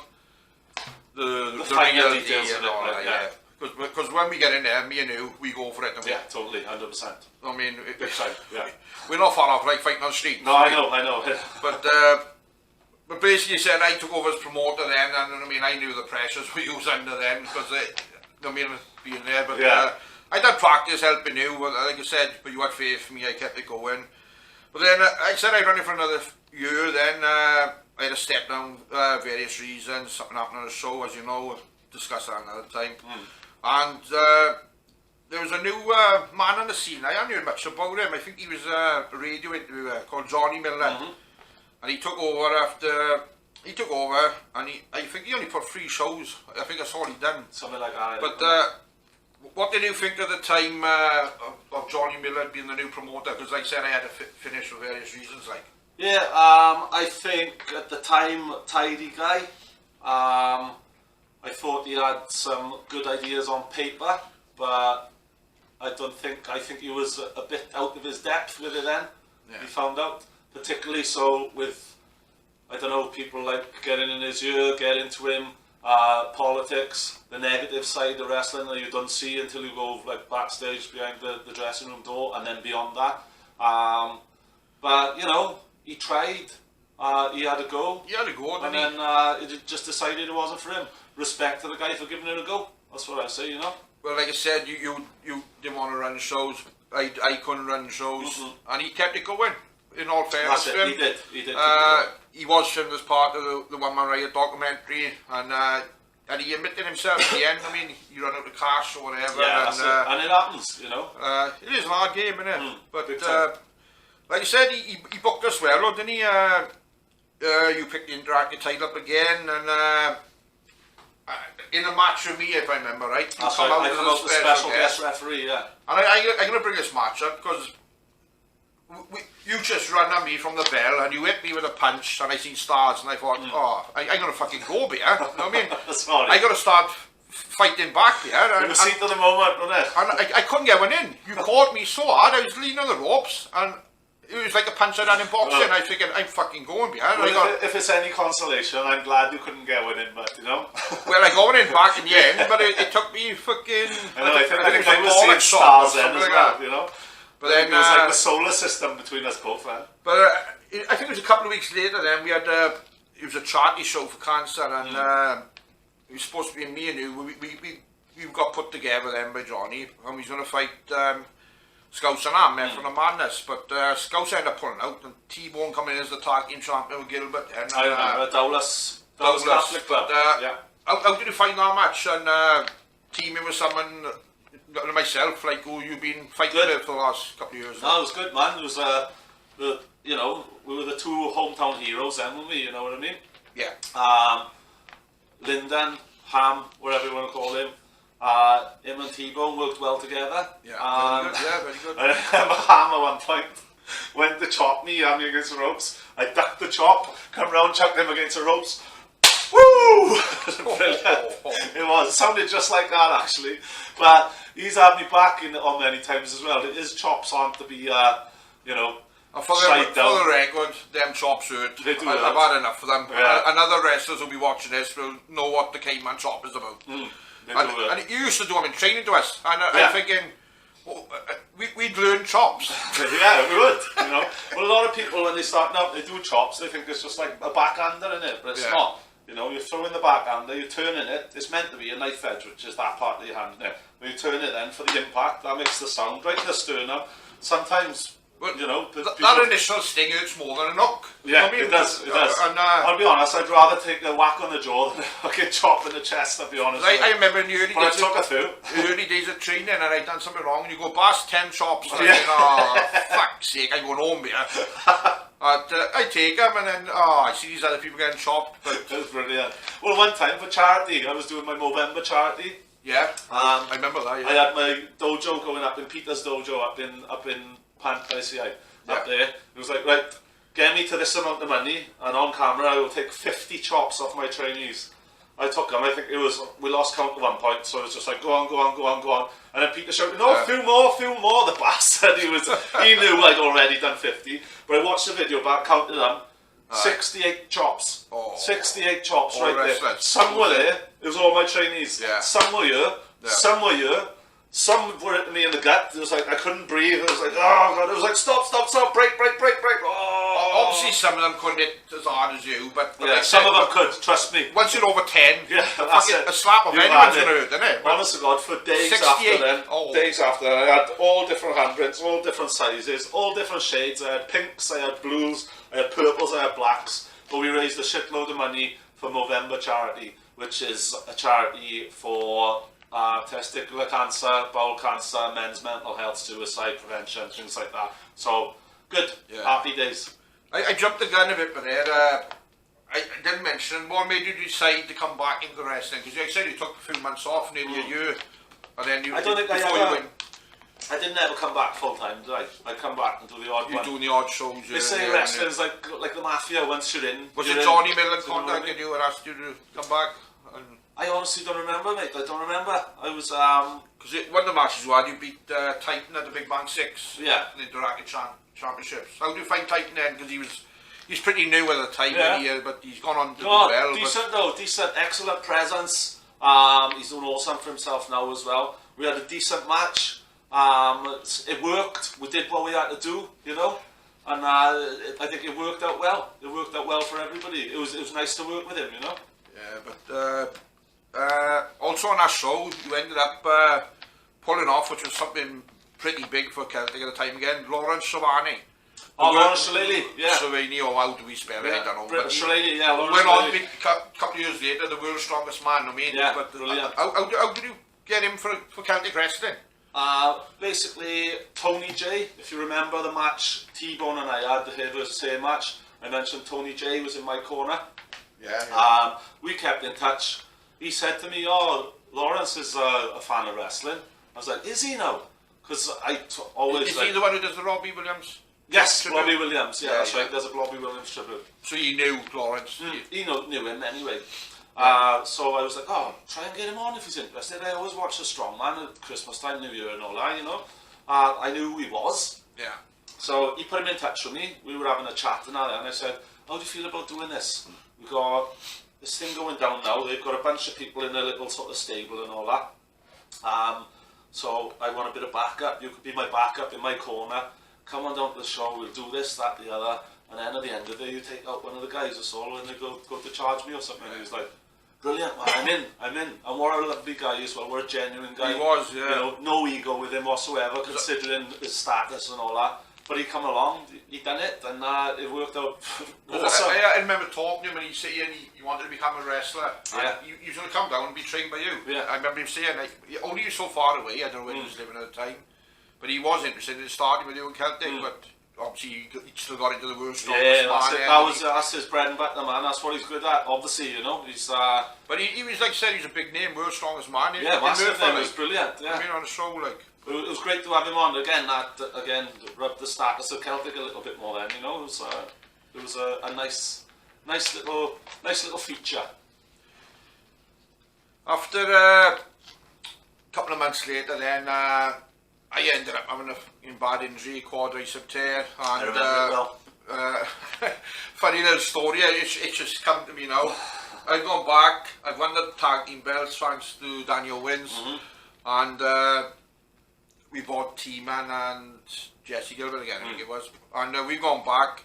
And I said to you, I said, "Kay, I'm in a bad way," and you said, "No, you're alright," you said, and you sat me down on a stool, you give me water, and I said, "Kay, I said I'm injured," and I remember you saying, "No, you're alright," and all that. But, Give me your leg. That was it. Give me your leg. Give and me then your I leg. had to bend it for you. Oh, yeah. But, Like, ah! It's like I never heard that sound come out here before, like, you know. And I think it was only the second match of the show, and then And then I said, okay, I got to go hospital. Like, Yeah. he going, oh, it's alright, boss, you'll come now, it's only adrenaline. And, well, I was in hospital then for a couple of weeks, big tear, and so that was basically the end of Celtic wrestling. I did come back a couple of months later and run a few shows, but then, I mean, due to reasons, my heart went in it then, so I can relate to ended that up totally, finishing, though, man. You know where I'm coming Yeah, from. life takes over, unless it is your life.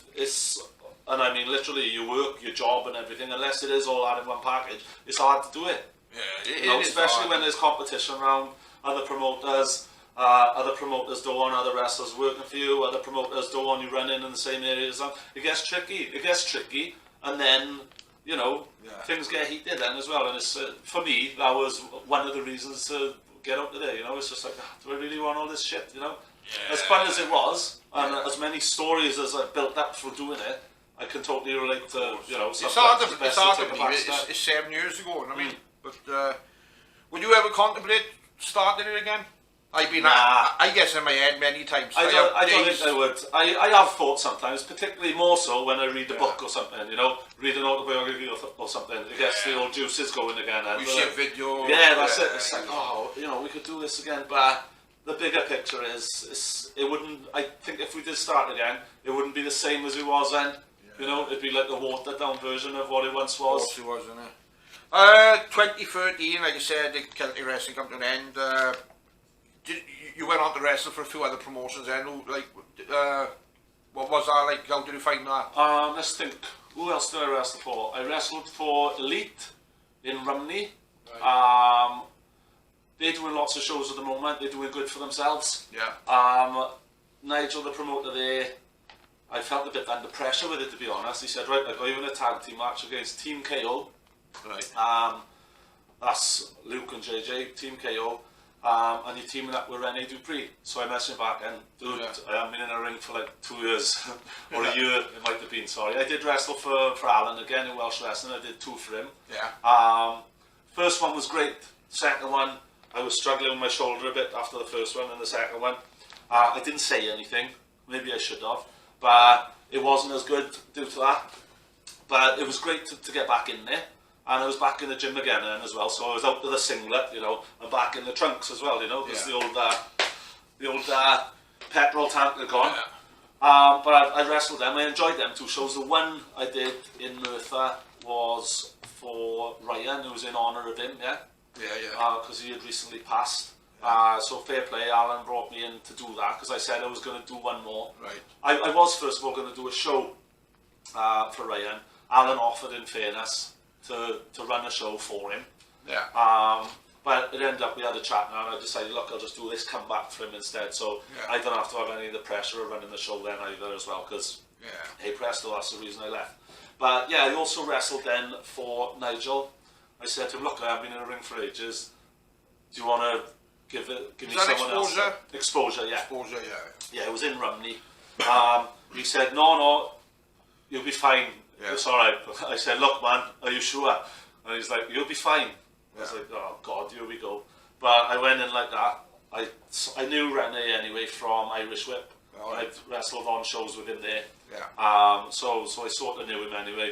We had a chat, we reminisced about Irish Whip, I got comfortable, and then we did the match.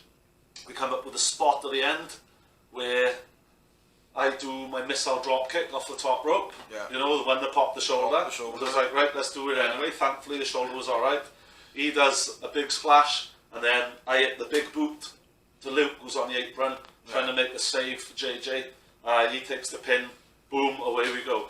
It was a good match, enjoyed it. That was the last match I had, I think. What year was that? Oh, would it have been 18? Either 18 or 19. 2018. Yeah. 2019. Yeah. So only 2 years ago, basically. Yeah, it was in May, I believe. I think it was May 2018, I want to say it was, yeah. Right. You also had your own branch of Clover in Caiman's Fight Shop. So I done a bit of MMA with training with you as well. Yeah. People don't realise that, they just think, oh, we do wrestling. I don't remember, we had a class and it was all bouncers. Every Tuesday, yeah, I remember it. Proper hard men, and we all be fighting, and we'd be shoot fighting. And I remember, I got to be honest, out of everyone there, I probably found you the hardest. Because thank you very much. and vice versa. Vice versa, but I couldn't tap you. You I couldn't got the tap scars me to out. prove it. And, we were killing each other, but I thinking, oh fuck, he's gonna blow me, but we did really go. No, it was good. It was good. There was kicks. And we all learned MMA. little things from each other then as well, which It was was just different, 5 to 10 local hardmen, I call them, or whatever, bouncers, bit of everyone, MMA, fighters, boxers, we all training each other, and it was a good club, wasn't it? It was good, it was good. It was like the unofficial fight club, wasn't it? But how did the fight shop come about? Basically, I opened up a market stall, I did, just to make a bit of extra quid it was, Yeah. I got in touch with some wholesalers, I managed to get a hold of some WWE t-shirts, managed to get a hold of some MMA t-shirts, some big brands and that as well. And I just thought, right, on the back of this, I'm going to try and do my own brand as well, because I had opened up a wrestling training school again, up in Peter's Dojo. Yeah. And I just thought from there, right, we'll just do some Caiman's Fight Shop ones. I'll wear it everywhere. We had a trend going online the one time then. Everyone was posting pictures up with their everyone Caiman's had Fight them, Shop didn't they? t-shirts. Baseball caps, t-shirts. Yeah, Ross Sullivan, Jamie Crimmins and all that, they were scrapping up the dojo with them on. Yeah. I had the logo on the mat as one of the sponsors for the dojo then as well. Mayhem in Merthyr come about then, so I was a sponsor for Mayhem in Merthyr on the actual mat. They were grappling on there How as did well. it all stop? How did you...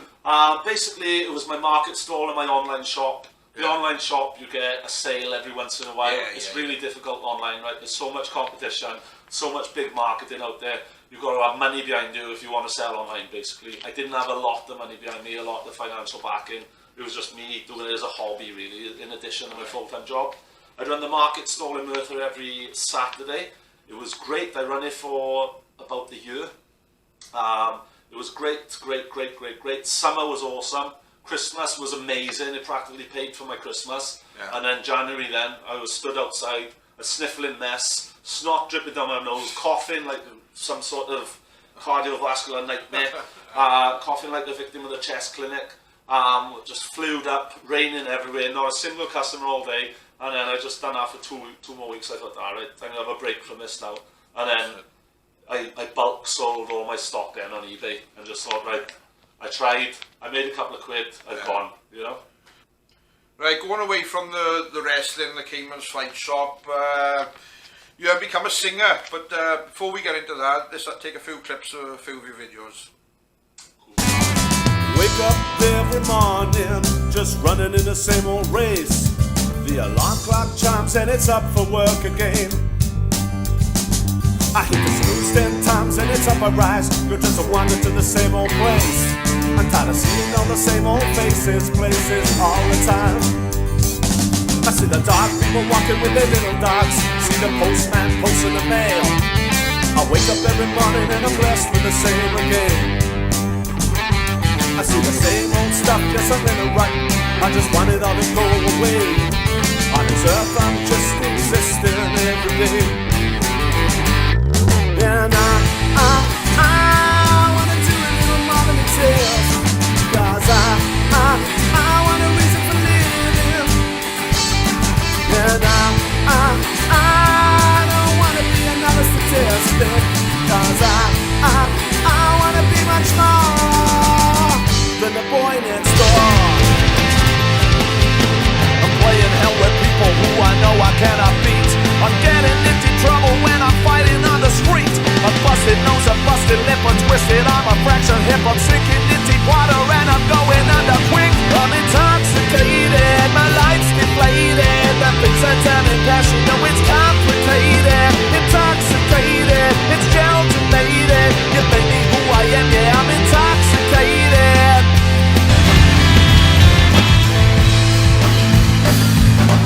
I lay here and I twiddle my thumbs. I wonder what it was I did was so wrong.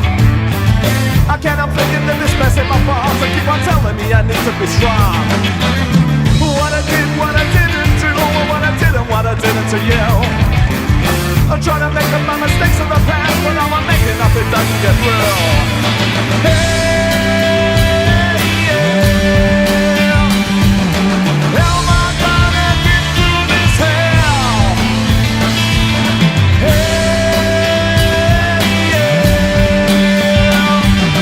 When should we have feelings as well?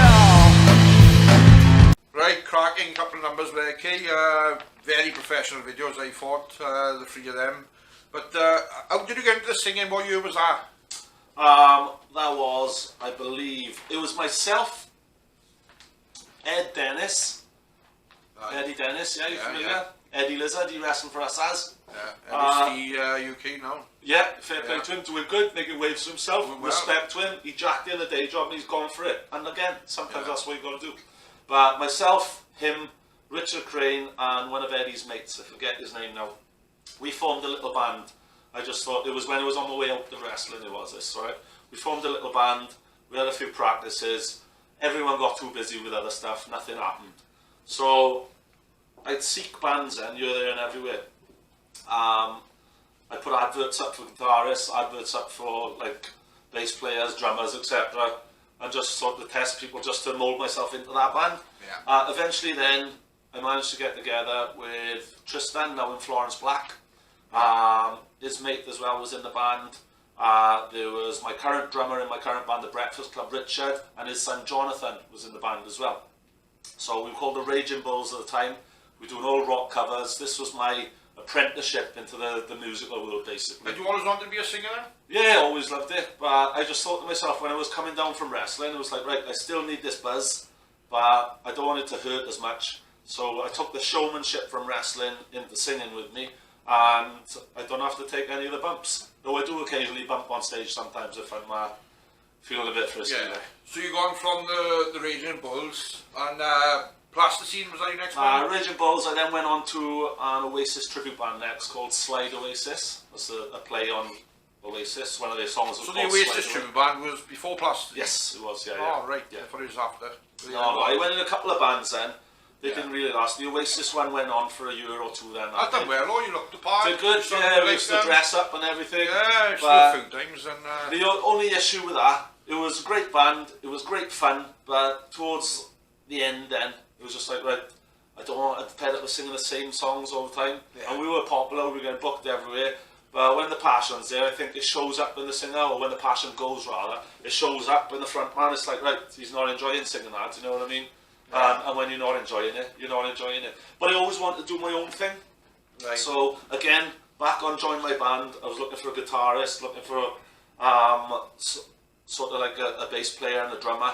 I've always been into Chili Peppers, and I've always wrote my own songs as well. Yeah. So Kent, who was the guitarist in the Slide Oasis band, I asked him, was he interested? And in fairness to him, wherever I go, he goes. You know, Yeah. he's right on it, and he's a great guitarist.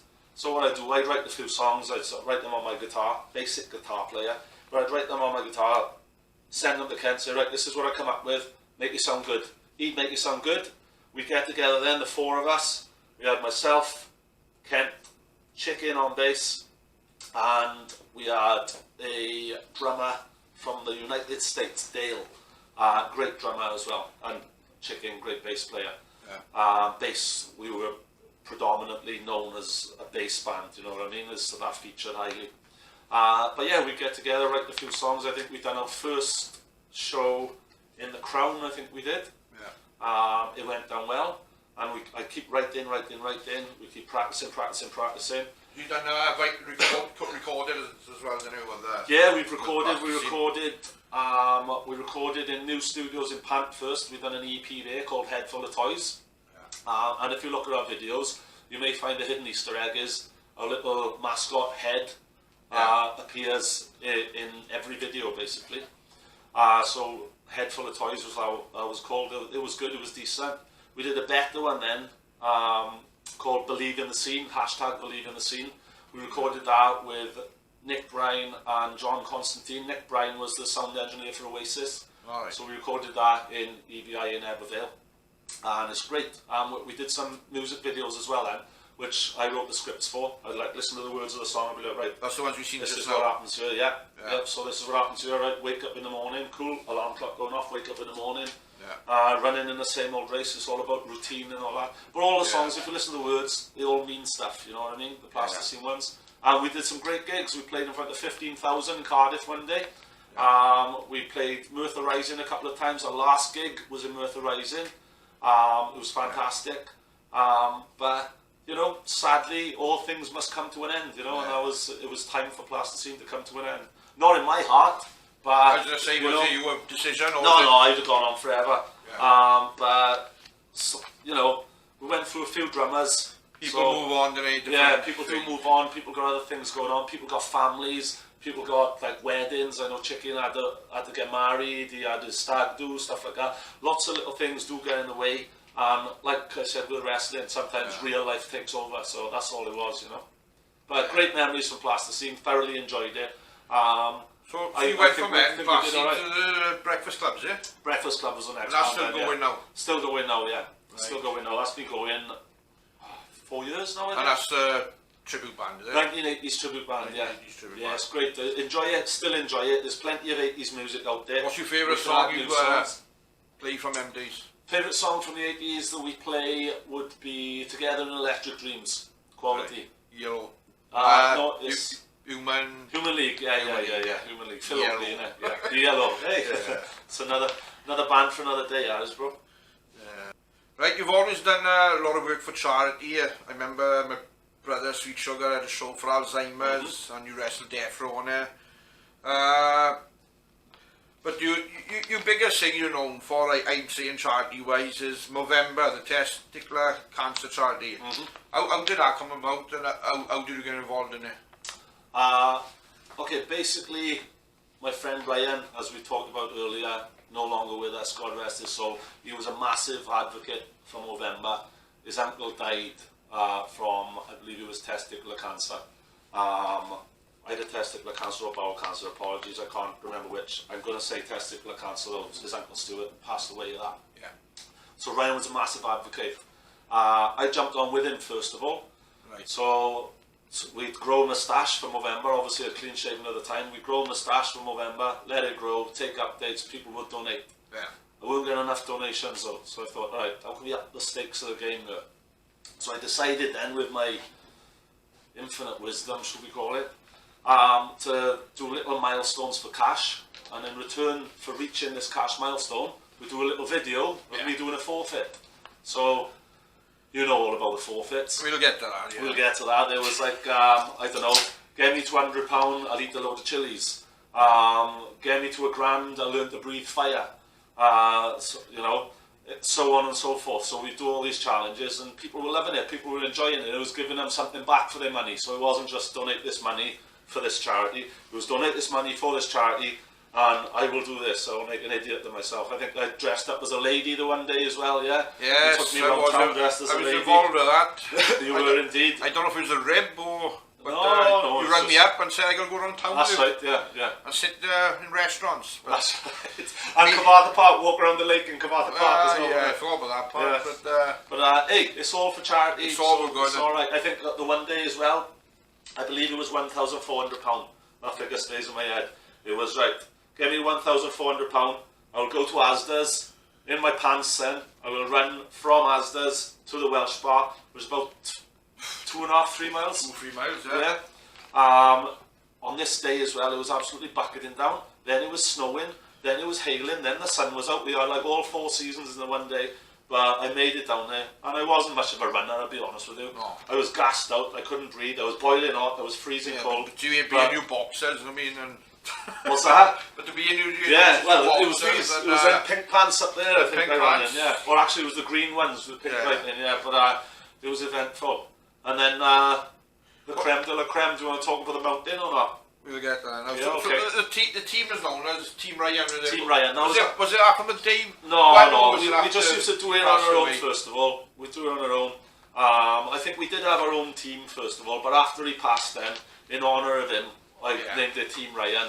Got a few on board. I know Farmer come on board. A couple of other people came on board as well. So we go for it then. Team Ryan in honour of his memory and his uncle Stuart. So we're just carrying the torch for him then.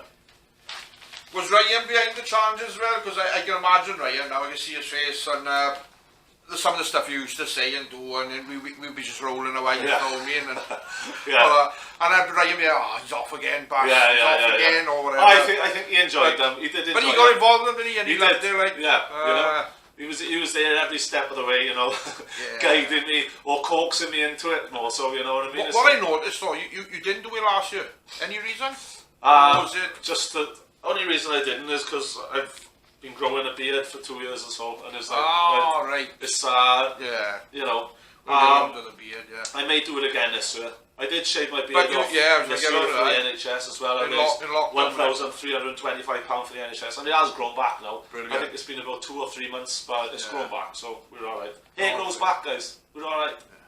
But like I said, 1 year he was known as Team Ryan. I got pulled in. I don't know how again. You got up to it somehow. I always get you involved, man. You got me and said, will you fight me on a mountain on a Sunday morning? And I'm thinking, what? I thought I already dressed. He's dressed up as a woman. I got on top there, but he want me to fight on a mountain. But anyways, so we put it on. I think you done about 2 challenges then. He was on about £300. He was going slow. We put it on. I think. Get it to a grand, I think it was. You said get the grand. I'll fight me on a mountain, and I think within a week we smashed the fucking grand. Yeah, didn't we? yeah. And, You see, it just it went sold up it, and yeah. because everyone just wanted to see us fight. And, That's it. if you want to explain to them about the mountain, I can go give you a little thing. Go on. We come out, and like I said before in that match in Amavan when I seen Stars, you come out on that mountain, even though we had gloves on, you caught me some fucking boots. And I said I see Stars again, I was thinking, fucking hell, I better open up here, and I am trained, we're on top of the mountain, it's fucking snowing. I hadn't trained. That was my issue though. The issue I had was I come in all guns blazing. In about 20 seconds, Well, you and did I try couldn't to breathe. knock me out, it is online if anyone wants to watch it. But then I did catch you with a little body shot. Yeah. Little.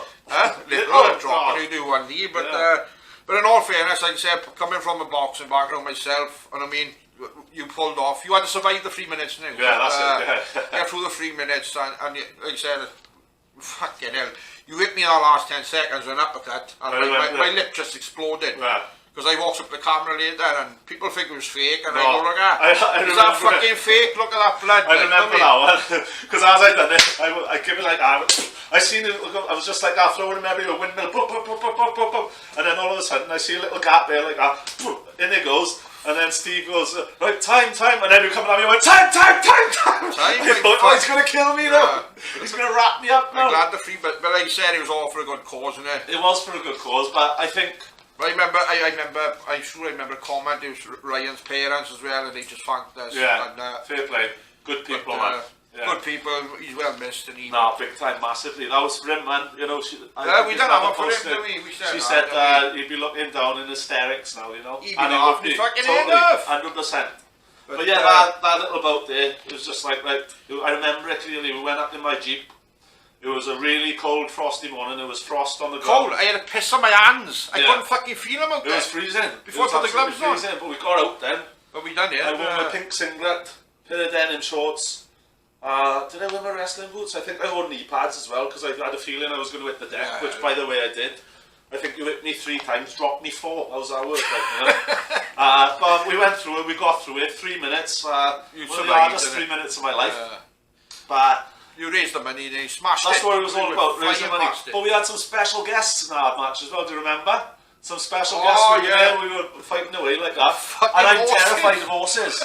They're massive, they're big things, you know, they're bigger than me. I'm scared of them horses, they're unpredictable. But about 12 horses run over then. It was like, whoa, hang on, Cheryl, hang on. Keep going. So I chucked one in like that, he went like that, I made a noise like that. And then they darted then. the They fucking did horse jump. actually, more like that. Because I remember the ref Charlie shouting, boys, there's fucking horses. I know. And I went, I am. Right. Fuck, we It's no, fighting. right. When I was a kid, I was Right. chased through Major's Field, Major's Stadium. Right. Yeah, Major was a horse, by the way. That's why it was called that. I was taking a shortcut from school over the gate through Major's Field to my house. As I did, this stallion comes running towards me. I jumped in the fucking stingy nettles. Nearly went. I was there. I was pulling stingies out of my fucking armpits for days. Brutal. So yeah, I'm scared of horses. They came and I thought, could this get any worse? I've got a monster against me here now. He could drop me at any time. He is taking it a little bit easy on me. I know he is. Yeah. The ones he hit me with did make a difference. They did matter. I think I dropped for pretty much most of them. But yeah, it was what I it got was. a bone to pick you because every time I see a mate of yours, you know who he is, he goes to me, is that right that Caiman took his time with you? And I know he's winding me up, but course at he the is. back of my mind, CK, I'm thinking, has Caiman said that? Yeah, But, no, I know what you're on, but you're on about Mikey, you are. Mikey fucking yeah, yeah, you know, and if you know Paco, Mikey, you know he's Exactly. full of shite when he's saying that. But we know the truth hold of him that, back. and the end of the day, we made a lot of fucking money, you know what I mean? Yeah, and exactly. You smashed it again from November. Nah, that's what it's all about, man. Just, you know, taking one for the team and making some money for the cause, and that's what it was about. Going totally random, scuba diving. Yeah. How the fuck did you get into scuba diving? I mean, you're fully qualified now. You've been to Egypt, Cyprus. Cause What makes you want to go down under that sea, 50 foot to 100 foot? You tell me. brilliant. For a start, it's a politic-free zone. There's no politics down there. None of life's politics. You've got peace, tranquility. You can see the nature, the wildlife, the reefs. It's fantastic. It's just great down there. I was in Cyprus, and I was and have been and would like to move there one day, right? I was in Cyprus, and just decided I was looking at things to do out there. If I did move out there, I thought, what could I do? I don't really want to work the bar. I don't really want to be a waiter. Scuba diving looks awesome. I'm into stuff like that. I love the sea. Always loved the sea. So I just come home and I started training with bay divers in Swansea. Yeah. Did my first qualification, my open water. Jumped immediately onto my advanced open water. Did my dry suit qualification then. Then I jumped onto my rescue divers qualification, which by the way was absolutely solid. But got through it. When you say sorry, what do you have to do then to get past that? Basically, it was in the lakes in Gleneath, this was, right, the rescue divers course. Yeah. So you'd have people, the instructors, and loads of plants out there. By plants, I mean people they've planted underwater, above water. You'd have panic divers, really trying to pull you under and all that, right? So, you know, I'm in the water now. I've had to swim from the shore with all the kit on, which, by the way, isn't very light, all right? Yeah. I had to get to them in the middle of this lake, and when you get there then, gasping for air, they're trying to pull you under just to basically be a bastard to you and see if you've got it, you know? Yeah. So there, it's in 2 minutes to choke this one guy out in the water, do you know what I mean? Sounds like fucking SAS. Yeah, oh, it is, man, honestly, it's built up, but it's gotta be. But in water? Because it's real. Yeah. It's real life, you know? Yeah. It's you know, simulating real life, and that's what a panic diver does. It's you or them, they're trying to rescue themselves. So you have to get them in, turn them round, make sure they can't grab you or pull you under, go back with them, so you kick it backwards with them, right to the shore, drop them on the shore, and then as you're doing that, you think, oh, I'll get my breath here, there's another packer right there, doing exactly the same. So you just got to dig deep, go for it, get in there, do that. That one's complaining then, I've lost my mate, he's underwater somewhere. So you had to go underwater somewhere, find his mate who was just chilling out down there with a big grin on his face with his rag in his mouth. You had to rescue him then, playing the part of an unconscious diver. You had to take him to shore then, you had to do CPR. Then once you finish CPR, right, they're okay, you had another one in the middle of the lake and all that, honest to God. But you know you what? fitness for that, I mean, it's Well, off a scale, like, you know what I mean? It wasn't at the time, honestly, but you've just got to go for it. Honestly, I was knackered, absolutely knackered, but it was great. And When you passed that then? yeah, past that, then I was diving with someone in West Wales somewhere, and they had double cramp, and then gone onto the surface like that. Real or? Real. Yeah. This was after I'd done the rescue course. Gone to the surface, the waves were crashing and everything. Rocks on both sides. Beach was quite far away from us. They were kicking and screaming, panicking, proper and all that. Spun them round then. They were screaming, abusing me and everything. I mean, it was the ex-wife. But so I pulled her into. Why is she screaming abuse? She just saved the fucking screaming life. abuse because she's freaking out with the situation. Get me in! Get me in! Get me out there! Get me out there! And it's like, right, calm down. You're all right. We got you now. We got you. Yeah. So I turned around, got her to the rocks and all that. Yeah. I'd seen this big wave coming in as well. So as it was coming, I thought, right, to do my head new one out. I turned her around, that, waving her face, turned her back around then. She's like, I was like, you deserve that one. Popped her back on the rocks then. Yeah. Took the kit off, said, right, walk in. Then one of the instructors could see something was wrong then as well. We were diving with them still. He come out then, he said, what's the matter? I said, right, I just pulled her in. She's going to take a walk back, I'm going to pull her gear in. So me and him pulled the gear in then together. What's the deepest you ever gone down underwater? 30 metres. What's that foot? 100? 100 odd foot, yeah. And how long is it? How long it take you to go down there? How long did it take to go down there? Not long really. Not that long, but I tell you, do it gradually, bit by bit, you know. You do it gradually, little bit. You've got to keep. Is that because of the air pressure? Or yeah, big time. Yeah. And you don't want to get the bends either. You know, if you do, you know about it. You could have nosebleeds. You could have nausea. You have to go in a decompression chamber then and everything. So you've got to do it nice and slow. Everything is slow. Breathing is slow. Relax. Take your time. just go down piece by piece, keeping an eye on your air as well, because you don't want to run out of air when you're down there. You stick with your buddy as well, just in case something does go wrong. So he's got a spare reg on him as well then, so you can share air if you need to. But you just go down bit by bit. Scariest. Have you ever seen anything strange down there? Yeah, loads of things. Yeah. Seen the ex-wife down there? Nah, only joking, but only joking. She's alright. Yeah. Lovely girl. Yeah, I've seen loads of things, loads of rays. We were in Egypt last year, and the dive guide went like that. Yeah. All excited. I was like, shark. And there it comes, this shark, this reef shark. Yeah. It was not massive, but say I lay yeah. down, right? It was about as long as me, the length of me if I lay down. Yeah. So big enough to do some damage if you wanted to. And that's his home, not mine. My home's up there, you know? Exactly. So there were 7 of us diving. I remember I was on the outside, and I remember, like the brave son of a gun that I am, tactically, I just crept my way into the middle of everyone. So I was thinking, right, if our shark's going, let's go for whoever's on the outside first. Like, sorry guys, my bad. But I've seen loads down there, it's brilliant. Have you moved on from that now, or will you ever get back into it? What, diving? Yeah. It's like go every year. Yeah, You're still going every year. It's only because of the lockdown I haven't done it recently. Oh, you know? right. So I went to Egypt last December. Yeah. November, December, that's the last time I dived. I was So going you out went for a few months now? Or weeks? about 3 weeks I went for, yeah. weeks. Yeah. Cyprus, Egypt, then a bit more time in Cyprus. But yeah, I was meant to go up to Cyprus in May right. again, but obviously lockdown kicked in, that was cancelled. So Yeah. whenever we can go now, we'll go again. Tiny. I noticed on your t-shirt, Caiman with the bike. That's me. And you bought an Harley Davidson not long ago, was it? I'm on my second Harley Davidson now, yeah. How long have you been into bikes? Always something interested you? Yeah, always interested. I was into like scramblers and that as a kid. Obviously living up Ugarik, for those who know, where Trago Mills is now, that used to be an unofficial bike track basically, the Ducky. I bought an ER, my parents bought me an ER 125 when I was about 13 or 14.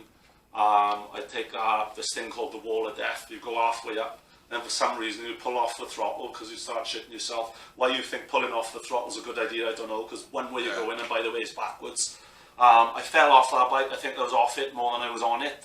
But when you're young like that, you just get back on, don't you? You don't care. I never really hurt myself. Yeah. The worst thing that happened to me, I fell in a load of brambles on it. I went over this jump like that. And turned the bars, and there were all brambles there, and me and the bike both were in the brambles, so I had to figure out, A, I'm going to get the bike out of the brambles, and B, I'm going to get myself out of the brambles as well. It was a bit tricky, but I was always into them. I rode a couple of 125s for years, then in 2018 I just thought, right, sod it, I'm going to do my bike test, I want a proper bike, you know. So I went for it, got myself a Harley, and the rest is history, as they say. Oh, great stuff. That's great, it's brilliant. You ride around with like-minded people, good people, you all look out for each other. It's a good crack. Yeah, good stuff, good stuff. Right, so what do you think of the current Welsh wrestling scene at the moment? I'll be honest, I'm not that in tune with it at the moment. I know from being online and I do have a little look and everything, I know there's a lot more promotions. A lot more promotions, in my opinion, means a lot more opportunities. Opportunities for people who might sometimes get overlooked. I know Welsh wrestling in itself, up until lockdown at least, has been doing very good. As we talked about earlier, they're running shows here, there and everywhere on a regular basis, giving people great opportunity. There's other promotions, there's RIW at the moment as well as Exposure. Again, they're doing good things, they've got their regulars. It's just nice for everyone to have somewhere to work, you know, and there's a lot of opportunity for people to get starts now as well. Yeah, brilliant. A couple of the boys who wrestle on your shows and my shows, they've gone on, you know, to make it all the way, WWE UK, you know what I mean, NXT, and what are your thoughts on NXT at the moment? I mean, because I personally think you had the size, character and wrestling skills to pull it off, so, I went to a show in August, last year, and there was 7 people who had wrestled for Celtic on our show. Was it? Yeah. Wrestling for NXT UK in Cardiff, which is brilliant. I mean, that's awesome. And Neil Moore and Mike Bird, you know the rest. But what are your thoughts on the current NXT? Do you think you could have made it all the way here? Don't know. I'll be honest with you, is my honest answer. I think it's a great opportunity for people. It's a fantastic foot in the door for people, and it's, you know, it's a great product and a great place for people to progress. learn and just get all that exposure, which is very important. Could I have? Perhaps I could have, perhaps I couldn't have. I don't know. I don't want to be a big head and blow my own trumpet, but I don't see why not, to be honest with you. Maybe opportunities are different now to what they were back then, though, you know. So Exactly. our opportunity was never 10 there. years ago and it Yeah. come in, I mean, I think If it was there, I would have probably pushed for it. Yeah. I would have gone for it. Stupid not to, win it. Everyone's in wrestling to be a wrestler. Everyone wants to be a wrestler because, let's be honest, everyone wants to go to WWE or Japan or something like that, don't they? They want to go to play with the big guys, like, don't they? You know. So. But you have no regrets. You never went for a trial or anything. No, so I don't regret anything, man. Yeah. You know, it's all been a learning curve, isn't it? It's all been a learning experience from the day I walked into my first training session to the day I did my last show. You keep learning all the time, you know. And will I wrestle again? Maybe I will. We'll see. What would have been your dream match, wrestlers past or present? If you could have one match, you know, if you was fit or whatever and wrestling ready, who would it be? Honestly, it'd probably be old school Cactus Jack or old school Mankind, to be honest with you. I think I think that'd be brilliant. When I was at my peak as well, you know, I've always looked up to Foley. I've followed him from pretty much day one. I think he's a great talent, a great mind, and the styles just would have clicked, the brawling styles and all that, you know. I just think that would have been a lot of fun. Would you have thrown a bit of hardcore in there? What's that? Well, maybe. So well, not too much, like, you know. just Hardcore, right, there's a difference between hardcore and trash, in my opinion, right? Yeah. There's hardcore, like, you know, I'm not sure if it's you who commented on this last night, actually. Someone was online with a big load of scars on their arm, blood everywhere. It looked like a piece of meat from the butcher's, to be honest. Glass match. Yeah, glass. Yeah. That's, you know, that's not what it's about, is it? Granted, I've had a bottle scraped across my head. Yeah, that's different. That's a different kind of glass, you know? Myself, no, me involved. You know, I had blood on me, and I mean, few bloods, but to take it to glass and all that. Yeah, It hardcore's hardcore, right? It's just fucking stupid. There's a table, there's a chair, there's brawling on the ground. That's hardcore, you know? Yeah. Just going through glass light tubes and all that. I don't know. It's each to their own, like, but much, there's no real much. skill involved in that, is it? No, it's fuck all. In the past, you brought some famous wrestlers in. People gone on to reach stardom. People like Spud, Kevin Thorne. He'd already made it, and he went yeah. Sheamus went on to wear Awesome Kong, we mentioned earlier. But he was also known as a bit of a party animal, because I remember one night you brought Sheamus to the night. Yeah. Obviously, he wasn't as big as he is now, but you can see he had something about him. He was dedicated, and he was totally 100%. He was taking his protein drinks, but by the end of the night, when I see you 1 o'clock, you know what I mean, you put him in hell of a mess. Any good stories you can remember? Yeah, I remember he came with us. He was wrestling, I believe it was Chris Rico at the Studio Bar at the time, our regular venue. Yeah. We always wander over then. You were working on the door in the club. Yeah. You let us in the club. Up we go, a few drinks and that. He was just like, oh, I don't drink a lot, I'll have a bottle of Reef. I said, I got these, no worries, stay there, keep the seats, I'll go get them now. So I go to the bar, bottle of Reef, you got that much in the neck, so I take a little squig out of the neck, I would, of both of them, and to top it up with a tequila. Yeah. So little did he know, he was drinking a bottle of Reef with like a tequila in each, you know. So go back a few times. Again, by his own admission, he didn't drink.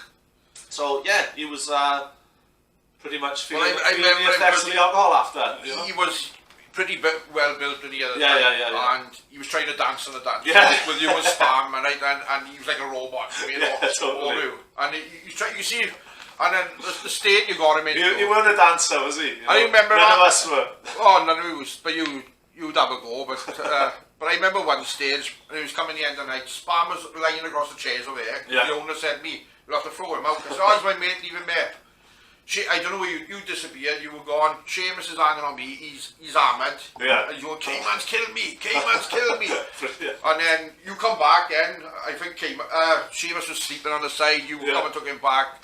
And then the next day we took him back to the airport and that. But you can see he was going to go all the way, yeah, totally. Oh, yeah, that's something, didn't he? But you made a mess and a few, I'm like, that's right. I classed you as the Ric Flair of CW, you know what I mean? What, for drinking habits, I'll tell you. Yeah. Oh, I did like a swig, I always like a swig. I'd always make it in the morning for training, no, in fairness. Yeah, but like you said, you always support them to the club, which I found funny, and the States they got it. Yeah. But it was great, man. It was good times. You also known as one of the best ribbers in wrestling. countless times you've had me. I don't know. I mean, I can't remember off the top of my head, but there's quite a few. Every poster that come out at one stage, you had me down, take the piss me, put a bikini on me, stuff. You and Hero, Hero's behind That's that right, as well. he was involved. Yeah. It was all his idea, of course. Yeah, I bet it was his idea, right? But so every time the show was coming out, you know what I mean, I thought, oh, what have they got tonight? And then boom. I think he'd done it for about 6 months. We did, yeah. But I remember some of them would come on. We had summer heat, so we had a pair of sunglasses on, you know, and a bikini. We had... And I supposed to be this one man, right? Yeah. You know what I mean? And That was the beauty of the one. We had April showers then, and in April showers we had, because Easter was in April, we had Easter bunny ears on you. We had all sorts going on. I think we had... It was a laugh in it. Yeah, we had the Teletubbies sunshine, and you were facing the sun at one time, I think, as well. Yeah, brilliant stuff. So you're saying after all these years that Hero's behind it? Heroes behind this, yeah, totally. Yeah, of course he was. Right, but go back to that. What's the best rib you've ever done? Bro, I'll be honest with you, I can't remember off the top of my head. There's so many of them. I've ribbed so many people, and I've been ribbed myself as well, might I add. One which springs to mind, probably because you sat across from me now. Me and Mikey had this chat show, Mikey and the Caiman. We had you come on the show. We told you it was World Hat Day, so we made you sit through the show with a sombrero.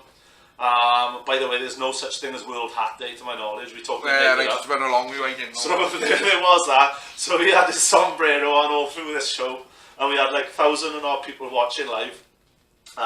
Then we had him talking about his collections, didn't we? Yeah. Well, I moved on from wrestling. I mean, I was an archaeologist, historian, and you asked me to come on and talk about history and what I found. Oh no, you were. That was the idea of the show. And then what happened? Go on, you tell him. We were talking about it. He was pulling all his pieces of metal out of his bag and all that. He found old swords, teapots, things like that. And we were getting people in, we had a little script, right, if you want to text in, blah, blah, blah, 07, blah, blah, blah, whatever the number is. And then Mikey tell him this, and then he turned to look at Mikey, and under a little box beer, I had a custard pie. He turned around there and I went, custard pie! And then sprung up, just in case he flipped out. Sprung up, and he was just covered in foam like that. He was like, what the fuck's going on here? Like, you know, you took it well, though, man, you took it well. Well, yeah, no fucking option, I mean. I did get up and dart across the room, just in case, on impulse, you went for it and swung it back, like, but that was a good one. I'd be honest, it's one of the best you've done to me. I didn't see it coming, but you have done more, just can't remember off the top. If I put my mind where I will get them, but... I did more as well. There was one, Scouse one time, we were in Abertillery show, and I can't remember who said it to me, but someone come up to me and said, there's a clown mask, Scouse hates clowns. So, he was just in there like that, and I was in the doorway, and then I put this clown mask on, I peeped out the doorway like that, and he just went like that, I was like, what the fuck? Alright, calm down, so I went in then with the clown mask, I still had it on, it was like, what's the matter? He was like, take it off, Martin! I was like, fucking hell, I took it off, and I was like, jeez. I really didn't like clowns, I didn't realise he didn't like clowns to that extent though, do you know what I mean? But yeah, so that was another. I can't think what the others were. There's been many. Steve Barter one night, the Workman, great guy, quality guy, cracking gimmick, the Workman as well. It was never meant to become what it did, but it was awesome. But one time we were at a show in Newport, and we'd spoke to Mick Foley and said to Mick Foley, we're going to send this guy up to you now. We're going to tell him that he's working you on our show next Saturday, alright? Can you just go along with it, alright? We know it's not happening, just play along with it. So we sent Workman up to him, we said, go and have a chat to him, just see if he's alright with some of your ideas, spin them off him, see what he wants to do. It's a great opportunity. So he went to him and he was like, alright Mick, I'm working you on the show next Saturday. And he kept it going, no, Foley did. Foley was just like, yeah, it'll be a breeze, man. We'll do some good things. And then Workman's like, right, alright, I don't know if you want to chat about it now. He's like, no, we'll talk at the show. So he comes back up then. He's like, how'd it go? He's like, yeah, we're going to talk about the show. No worries. Sorry, Steve. I was a bit bad. But it's just one of them things. One of many. Yeah, it's all good. Right, we're halfway through 2020 lockdown, as you know, people, it's been crap in it, but what we've been up to on lockdown, you started doing some videos where, if you want to explain about that, I know you shaved your beard off, made a lot of money for what I done on lockdown. First of all, I started lockdown, I was alright in the day, because I had work to do from home, I was alright then, But the evenings then, when you're stuck in on your own, and you know as well as anyone else, I'm never in. Yeah. I'm always out doing something. But I just didn't know what to do with myself. So one of the boys, one of my mates, he sent me a rubber doll in a poster. I had no idea where it came from. Yeah. And I thought, right, I'm going to play along with this. Someone's trying to wind me up here. So I stuck over there, stuck a camera on myself. I was just talking like, right, what's going on? You've been here all night. What are you doing? Blah, blah, blah. Then I shot on her. She had a book in front of her. And all. That's not even your book. Get out. What do you even want? Sort of thing. And then loads of comments on it and all that. Loads of laughing. Loads of fun. So I thought, hashtag slag. Next thing you know, someone sent me an inflatable cow. I found out that was my neighbour. So we incorporated that into it. Just started making stupid videos, but they caught on. They were funny as fuck. Yeah, well, I got into the video editor then. I did. If you watch them, the further on in them you go, Oh you yeah, see the more editing goes on. Yeah. So it's great that it is. It become like a little bit of a cult show on the internet then. Hashtag slag. So if you want to look at it, have a look. Hashtag slag on Facebook. But I did a few of them. I was losing my will to live in the night time then. I noticed you started putting pictures on of beaches and how you got into the oil painting. Is that something you always my done? old childhood hero, Timmy Mallet from Wackaday, I noticed he was doing lives on there where he'd start the painting from scratch and then to finish. He'd talk you through what he's doing and all that. I just thought, let's have a go with it. I used to paint in school years ago. Not great, to be honest, but he inspired me to have a go with it. I'm in lockdown. I'd love to be at the beach. I just thought, right, let's paint where I want to be. And I'm here as I'm painting. Sure, right, I'm here like that. I'm like, you know, I could hear the waves and all that in my head as I'm doing this over and me. I lost myself. I did take a piss on the one. I said, is that a beach ball? When there was the moon. It's only something you'd fucking do to me. But next thing I know, you're selling these paintings. I know. Which takes us to the loose women thing now. And if you want to explain about that, so. Yeah, basically, well, my girlfriend Alice, she sent me a message because I'd sold a couple of landscapes on eBay and a couple of seascapes. She sent me a message in. It was a picture message of a drawing, a rubbish drawing, right, of Pat Butcher with her boobs out. Yeah. She said, this is where the money is, and I see on eBay, sold for £100. I thought, I'm doing one of them. So I did a Pat Butcher nude. I'd done it in acrylic paints, right? So I'd done it like that. Listed it then, nice funny listing. I said, right, she's no oiler, but she is an acrylic. So no reserve on this auction. Thank you for having a butchers at our Pat. Yeah. You could be the winner of this auction, and you could be giving yourself a pat on the back, blah blah blah blah blah. Yeah, just made it sound really funny. That sold for £18. Yeah. Then I thought, well, right, who can I pick next? Yeah. And I was doing some work from home. I was on my lunch break, and then Loose Women was on. I was like, oh, Janet! Right, brilliant. So I took a photo of the TV like that, and I thought, right, tonight, that's my mission tonight now. So I'd done that in the evening, and about 25 minutes it took me. Yeah. I had sent a tweet to Loose Women and to Janet. I just said, pay to do a picture. And I thought, that was it. I listed it on eBay for £30. Yeah. Thinking, right, I'll try my luck here. Next thing you know, I was in work the next day, back in the office. On my way back on my lunch break then, ding, £30. That's my eBay notifications, yeah? Ding, £40. Ding, £100. Ding, 500. Ding, 1,000. Ding, £5,000. It's like, what? After it's been on Loose Women? I had no idea it'd been on it then. Oh, you didn't know it'd been No on? idea at all. Yeah. So I came back in to set my workstation up to do a bit more from home. And then someone on there had messaged me. They said, you do realise your painting has just been shown to Janet live on Loose Women. I was like, well, no way, is there someone ripping me? But it was up to like £8,000 then. Yeah. I was like, what's going on? But it turns out it was on. I managed to watch the rerun in that evening then as well. It was there. It was absolutely hysterical. Yeah. And the rest is history. Watch this space, so to speak, you know? Yeah, we won't speak more on it. We'll go for the show, innit? Definitely. Right, to wrap it up, quick fire round us all. I'll give you a name, just not one word answers, couple of words answers, whatever you feel best. But yeah, starting off, go on, have a drink. Thunderbolt Tommy Dean. Thunderbolt Tommy Dean, one of the craziest individuals I have ever met, but one of the most passionate individuals for wrestling that I have ever met as well. And he's improved so much over the years, from when you see someone start training, you think, oh, I don't know if this guy's going to make it, and then he just excels himself, and there he is. He's doing awesome. Death Row. Death Row, great guy, good biking friend of mine as well. Great gimmick. I bought him that mask. I bought him the mask, took it to him one day. He was like, what am I going to do with that? I said, just trust me, go for it. It's great. It's going to be the icing on the cake for you. And he just said, right, let's go for it. He went for it. And he owned that gimmick. Do you know what I mean? It's just a great gimmick. Dangerous Danny Owens or Papa Smurf as Dangerous we Danny Owens, Papa Smurf, great guy, lovely guy. It's great to see him doing good for himself as well. Great to see him getting regular bookings. Great to see him enjoying wrestling. It's fantastic. Known him since he was Abig. And it's great to see. Well, I don't know. I consider him as like a little nephew of mine. You know what I mean? It's good to see him doing well for himself. Kate Carlos. Kate Carlos, great guy, great worker. Worked him a handful of times. Enjoyed every time. And there's a song about the nun as well, which if he's watching, you can ask him if he remembers the words. Titan. Titan, great guy, awesome shape, fantastic person, great worker. He's led on to other things through wrestling as well. He's doing good for himself. Thumbs up. Johnny James. Johnny James, creator of the System. The System was a revolutionary group in Celtic wrestling in the old days of Celtic wrestling. A great mind, also like both, a great passion, and yeah, just a good guy. Sweet Sugar. Sweet Sugar, your brother, my brother, good guy, funny guy. Didn't know what to make of him when I first met him, but as soon as you break past, I think there's a bit of shyness with him first of all. As soon as you break past that then, I got one word for him if he's watching.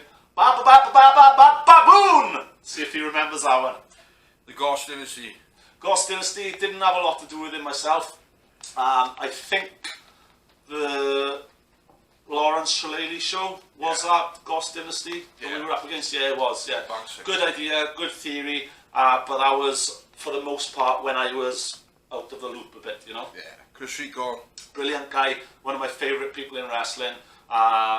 Brilliant tag team partner, brilliant opponent, totally unselfish man, great mind, great boy. Tyler Brown. Tyler Brown, again, one of the funniest people in wrestling. Absolutely. Every time I think of Tyler Brown, I think of him in a nappy. Make of that what you will, it's not perverse, I assure you. Funny guy, it was his birthday the other day. I just randomly thought, you know what, I haven't spoke to you in a few years, I'm going to ring you because it's his birthday. I rang him, spoke to him. As he answered the phone, he said something like, sheepfish. And I was like, yeah, sheepfish, what's going on? So we can still talk shite all these years later. Captain Jack Swallows. Captain Jack Swallow, old childhood friend of mine. Sort of grew up together in our teens.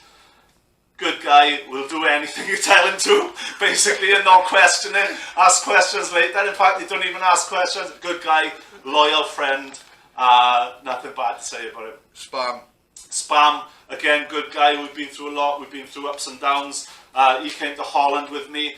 We got stranded in an airport for 24 hours while our other mate was wandering around Holland for an extra day or two looking for prostitutes and weed. We wandered around, we had no money on us. We were wandering around this small airport, kept bumping into a Ducati motorcycle, which kept coming back and back and back and back. Eventually, we fell asleep on the floor. The security guards come up to us. It's 6 o'clock, wake up. No one sleeps past 6 o'clock in an airport, apparently.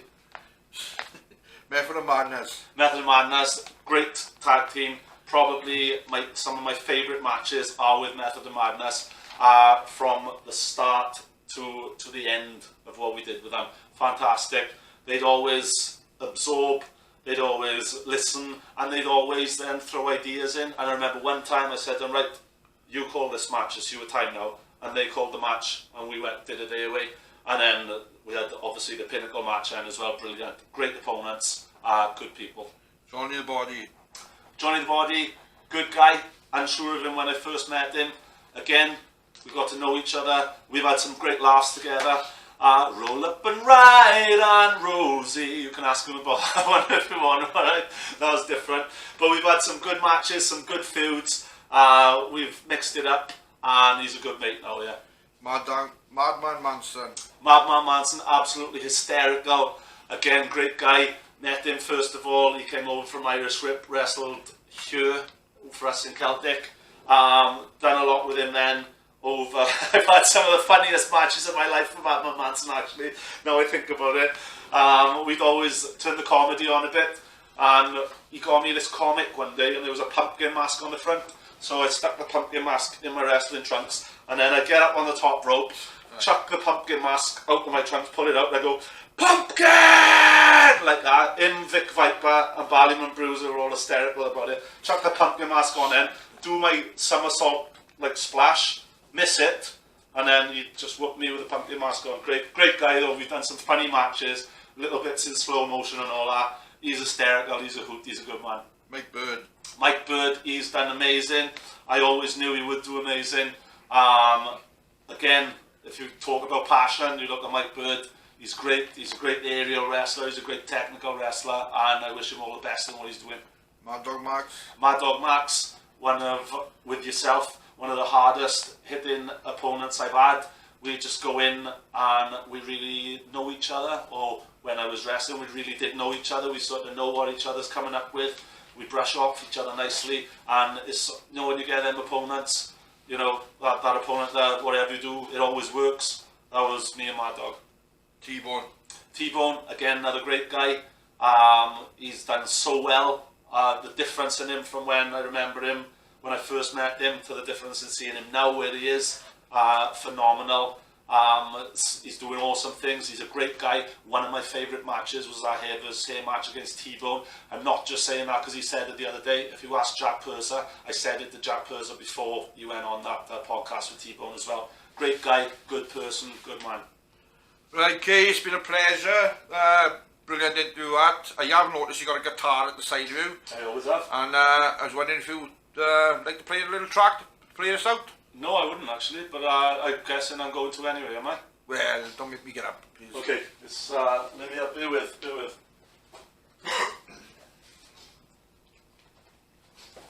Okay, we'll do one. That's this right there. This one I wrote in lockdown, alright? This is what I've been up to in lockdown as well. Awesome. Now, please note, bear in mind, I'm not a guitarist. I'm a man that owns a guitar, okay? But this is about all those panic buyers and bastards, alright, who are spoiling it for everyone else in lockdown, okay? So we'll just have a quick go there, quick drink first, and now might be a good time for you to turn off, alright, because this could be disastrous. Anyway, straight in. Here we go.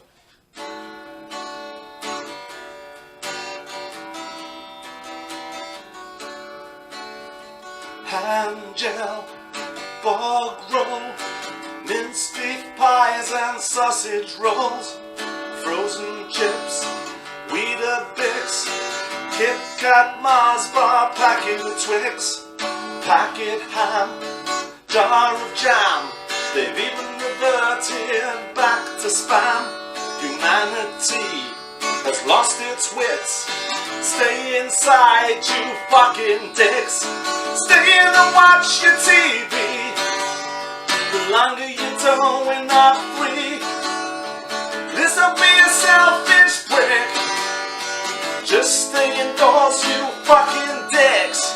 Cornflakes, frozen hakes. They're even stockpiling the paper plates. Bottle of wine, paper cups. Trolleys being filled by the valley sluts. Women with prams, beer cans, and no sanitizer on their hands. Stinking gits, just spreading shit. Stay inside, you fucking pricks. Stay in and watch your TV. The longer you don't, we're not free. Please don't be a selfish prick. Just stay indoors, you fucking dicks. You got to stay in and watch your TV. The longer you don't, we're not free. Please don't be a selfish prick. Just stay indoors, you fucking dicks. Just stay indoors, you fucking dicks. Just stay indoors, you fucking dicks. Woo! Caiman, it's been a pleasure. Top and honor, thank you, sir. Thank you Pleasure's very all much. mine. Take it easy.